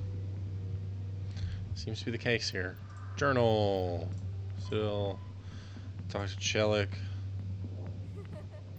Alright, speak to Zelton. Closest, well, not really. Speak with Shiara. Alright, Shiara. Oops. Assignments, missions. Go to the med clinic. Alright. Okay, so if you open this up, these get blocked out. Okay, gotcha. I hadn't realized that. Let's back out. Let's go to Codex. Non-council races. Go to Krogan. The Krogan evolved in a hostile and vicious environment. Until the invention of gunpowder weapons, eaten by predators was still Hang on. the number. I'm gonna get away from the music so that I can actually hear that, and thus so too can any audience members who actually might want to hear that. Non-council race, non-council. The Elcor, the Krogan, evolved in a hostile and vicious environment. Until the invention of gunpowder weapons, Eaten by predators was still the #1 cause of Krogan fatalities. Afterwards, it was death by gunshot. When the Solarians discovered them, the Krogan were a brutal, primitive species, struggling to survive a self-inflicted nuclear winter. The Solarians culturally uplifted them, teaching them to use and build modern technology, so they could serve as soldiers in the Rachni War. Liberated from the harsh conditions of their homeworld, the quick-breeding Krogan experienced an unprecedented population explosion. They began to colonize nearby worlds. Even though these worlds were already inhabited, the Krogan rebellions lasted nearly a century, only ending when the Turians unleashed the Genophage, a Solarian-developed bioweapon that crushed all Krogan resistance. The Genophage makes only 1 in 1,000 pregnancies viable. God damn. Today, the Krogan are a slowly dying breed. Understandably, the Krogan harbor a grudge against all other species, especially the Turians. Damn, that's fucked up. A 1 in 1,000. Okay.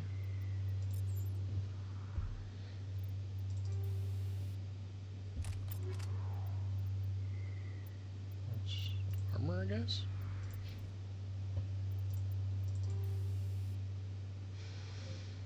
Radiation gases. Okay. Oop, that's not what I wanted. Cool. Look at all that wasted space. Okay, so...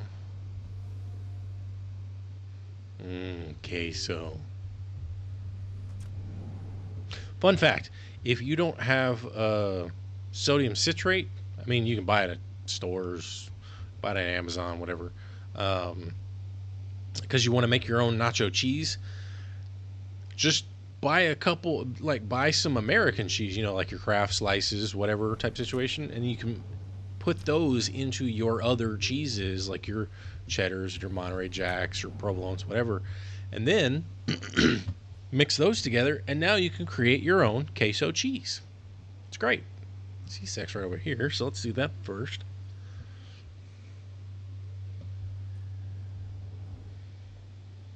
All right, forgot. C-Sec is quite large.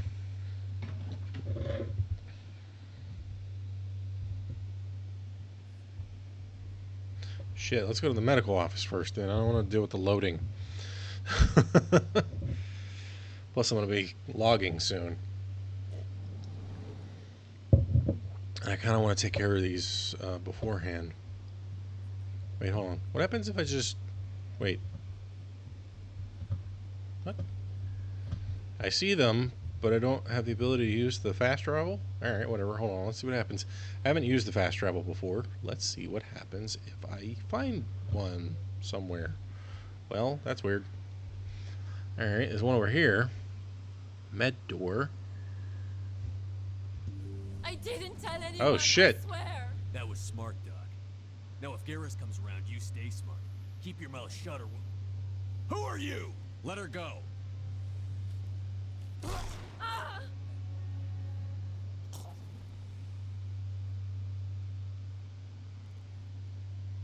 I smell trouble. Whoop. Damn. They're moving too fast.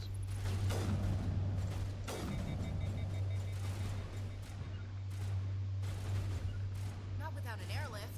Not without an airlift. Headshot. Anybody else? All targets down. Alright. Perfect timing, Shepard. Gave me a clear shot at that bastard. You took him down clean. Sometimes you get lucky. Dr. Michelle, are you hurt? No, I'm okay. Thanks to you. All of you. Why were they threatening you? Who do they work for? They work for Feast. They wanted to shut me up, keep me from telling Garrus about the Quarian. Does this have anything to do with the investigation into Saren? I think it might. Dr. Michelle, tell us what happened. A few days ago, a Quarian came by my office.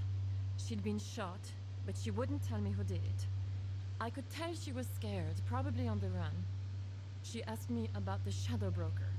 She wanted to trade information in exchange for a safe place to hide. Then what? I put her in contact with Fist. He's an agent for the Shadow Broker. Not anymore. Now he works for Saren. And the Shadow Broker isn't too happy about it. Fist betrayed the Shadow Broker? That's stupid even for him. Saren must have made him quite the offer. That Quarian must have something Saren wants. Something worth crossing the Shadow Broker to get. What else can you tell me about the Quarian? I'm not sure. Like I said, she wanted to trade information for a place to hide. She didn't... Wait a minute. Geth. Her information had something to do with the Geth. She must be able to link Saren to the Geth. There's no way the Council can ignore this. Time we paid Fist a visit. This is your show, Shepard. But I want to bring Saren down as much as you do. I'm coming with you. You're a Turian. Why do you want to bring him down? I couldn't find the proof I needed in my investigation, but I knew what was really going on. Saren is a traitor to the Council and a disgrace to my people. Welcome aboard, Garrus. You know, we aren't the only ones going after Fist. The Shadow Broker hired a Krogan bounty hunter named Rex to take him out. Yeah, we saw him in the bar. A Krogan might come in handy. Last I heard, he was at the CSEC Academy. What's he doing there? Fist accused him of making threats. We brought Rex in for a little talk. If you hurry, you can catch him at the Academy before he leaves. Move out. Alright, so I think I'm gonna replace Ashley for the time being. Just to see what happens with Garrus. But, alright, cool. Anything else? I never properly thanked you for saving me from Fist's thugs, Commander. I don't know what would have happened if you hadn't been there. You're a doctor. How did you end up My here? parents, my father... I chose to keep the medical tradition alive, but not the military, fixing up wounded... Let me take a look at what you have Of for course. sale. Alright. Actually, I'm gonna avoid all that. Once I head back down to the ward. Nope. So, what happens if I just go here?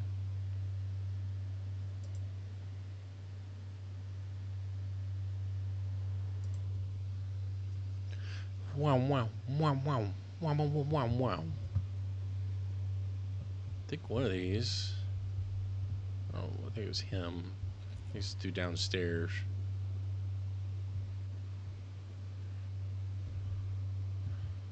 How do I run faster? Nope, not that it. I think this was the dude that I needed to buy the one upgrade or whatever Hello there. it was. Welcome to Moorland's famous shop. You want many good supplies, yes? Oh, you will be pleased, I think. Very good things Okay, so control license, that's the one I wanted. Alright, so that's all good there. And then what else do I have? Oh, squad. Oh yeah, okay, so let's get you up in that. And then, hey, tactical armor. Yeah. Oh, you have 6 points to go. Okay. Turian agent. All weapons, damages. Okay. Screw it. Let's just dump them all in there, baby. Now he's like super combat bro. Alright. Journal. Expose Saren, take down Fist. Okay, hiding out a bar. I think, if I'm not mistaken, that's a big fight. Speak to Rex. He's in CSEC. There's also, I gotta go up to the,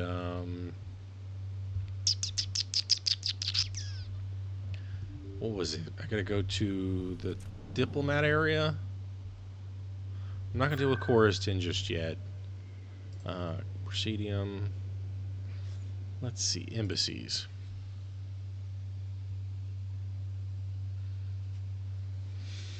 Okay, I don't know why the camera is on my face. Not you. I know I gotta go talk to the dude in the CSEC as well. I mean, there's all kinds of quests that I got to take care of, so it's like it's not unheard of. See, there's a little quest marker right there. I can see it on the map. Let's talk to you, Zelton. Strange greeting, human. This is really not a good... I know who revealed your secret. It was a Turian named Septimus. Unbelieving. I know this Septimus, and he could not learn my secrets. The only way he could learn them is from the Asari consort. And? Here, there should be proof enough for you. Confused. This is difficult to fathom. If the Turian could learn this on his own, dismayed, anyone can discover my secret. Septimus is a powerful man, and it wasn't easy for him to find. Relieved. I suppose you are correct, human. Thank you for this information. Startled realization. I must speak with the consort. She will be most displeased with my actions. Anxious request. Please, human, if you will excuse me, I must go now. Honestly, I got to admit, it would be nice to be able to like know what my emotional disposition was so that I could start off a sentence like anxious request. You know, I think it'd be a little bit easier to clearly communicate with people. Don't worry. I'm sure she'll forgive you. It was an honest mistake. Doubtful. Perhaps you are right, human. I can only hope so. God, look at it. His eyes are just moving too much. That was a great thing you did, Commander. Approving. You see, then not all humans are as you say. I'm sure Yeah, your Din. clan stands to profit from this in some way. Sure, I definitely do. Apologetic. Aw, I accidentally skipped past his dialogue. Oh well. Alright, so now... Oh yeah, go talk to Shiara. Let's see.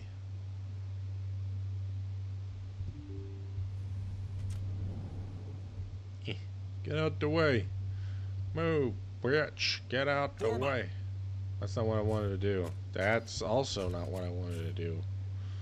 Jesus. Let's see. Presidium. We're gonna go to the consort chambers. It's a good thing that I was just exploring and like picked up all these things. Oh, haven't scanned you yet. Okay. Septimus has sent word. Apparently, he sought the consort's forgiveness. Alright, now I can just go in there and talk to her. Okay, cool. That's right. It was a long time ago, though. I barely remember it. What drew you back to the Citadel and to the consort? Yeah. I don't know exactly. It may sound strange, but I simply felt called. That's not strange. Many of us have felt the same calling. Though you are the first of your kind to respond to it. Really? I hadn't seen any other humans working here, but I didn't want to ask. No doubt you were just the first of many to come. It's only a matter of time now that your species is spreading its wings. What's up, You're Cree? with the Alliance? My brother's a private back on Earth. I don't know what it is about Cree, but like every time I hear her, there's just a little bit of comfort. Welcome. It is a pleasure to see you. Like even when she's Belgamene in Final Fantasy X, and like you're always gonna fight her, it's like you're not really fighting her. She's just like testing your abilities. She's a great voice actor. Commander, I recently received a lovely note from Septimus. Thank you for speaking with him. Even the Alcor diplomat has withdrawn his campaign against me. It was my honor to aid you. You are too kind, Commander. But I would not expect you to help me out of the kindness of your heart. Why not? I also have one more thing to give you, if you are interested. I'd be honored. I offer a gift of words, an affirmation of who you are and who you will become. I see your skin, tough as the scales on any Turian, unyielding, a wall between you and everyone else. That's a but it weird protects you, compliment. That strength is what kept you alive when everyone around you was dying. You alone survived, you will continue to survive. This may be who you are, but it is not who you will become. It only forms the basis for your future greatness. Remember these words when doubt descends, Commander. Okay. You have quite a gift, Jaira. Does Thank she? you. Not everyone appreciates it as you do. Never underestimate the power of words. Here, Commander. In light of your efforts with the Elcor ambassador, I would like you to have this small trinket. A trinket? What is it? A small mystery. I have never learned its use or purpose, but I sense it is time for me to pass it on. And now I must ask you to leave. I have done everything I can for you. And look away in a weird Remember my bot. words, Commander Shepard. They will give you strength. So what the hell does this woman give me? Aliens, non-council races, Quarians. Driven from their home system Yeah. of Geth nearly 3 centuries ago, most Quarians now live aboard the migrant fleet, a flotilla of 50,000 vessels ranging in size from passenger shuttles to mobile space stations. Home to 17 million Quarians, the flotilla understandably has scarce resources. Because of this, each Quarian must go on a rite of passage known as the pilgrimage when they come of age. They leave the fleet and only return once they have found something of value they can bring back to their people. Other species tend to look down on the Quarians for creating the Geth and for the negative impact their fleet has when it enters a system. This has led to many myths and rumors about the Quarians, including the belief that underneath their clothes and breathing masks, they are actually cybernetic creatures, a combination of organic and synthetic parts. I mean, yeah, that's whatever. So...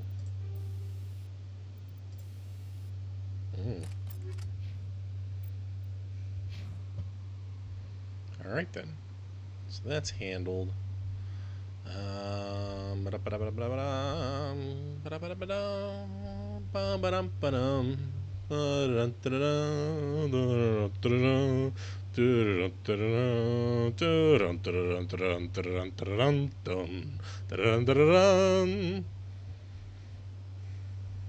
I don't know why Zelda music was playing in my head. Alright, I think at this point, I'm going to call it, take a break, do something else. So thanks for watching. I'm going to save. I know nobody's here, but whatever. Hey, who knows? Maybe somebody will watch it when it's on YouTube or on Twitch. I don't know.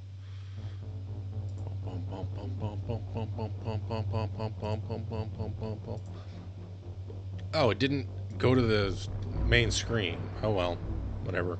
So it's just in the background. All right, take care, everybody. Have fun.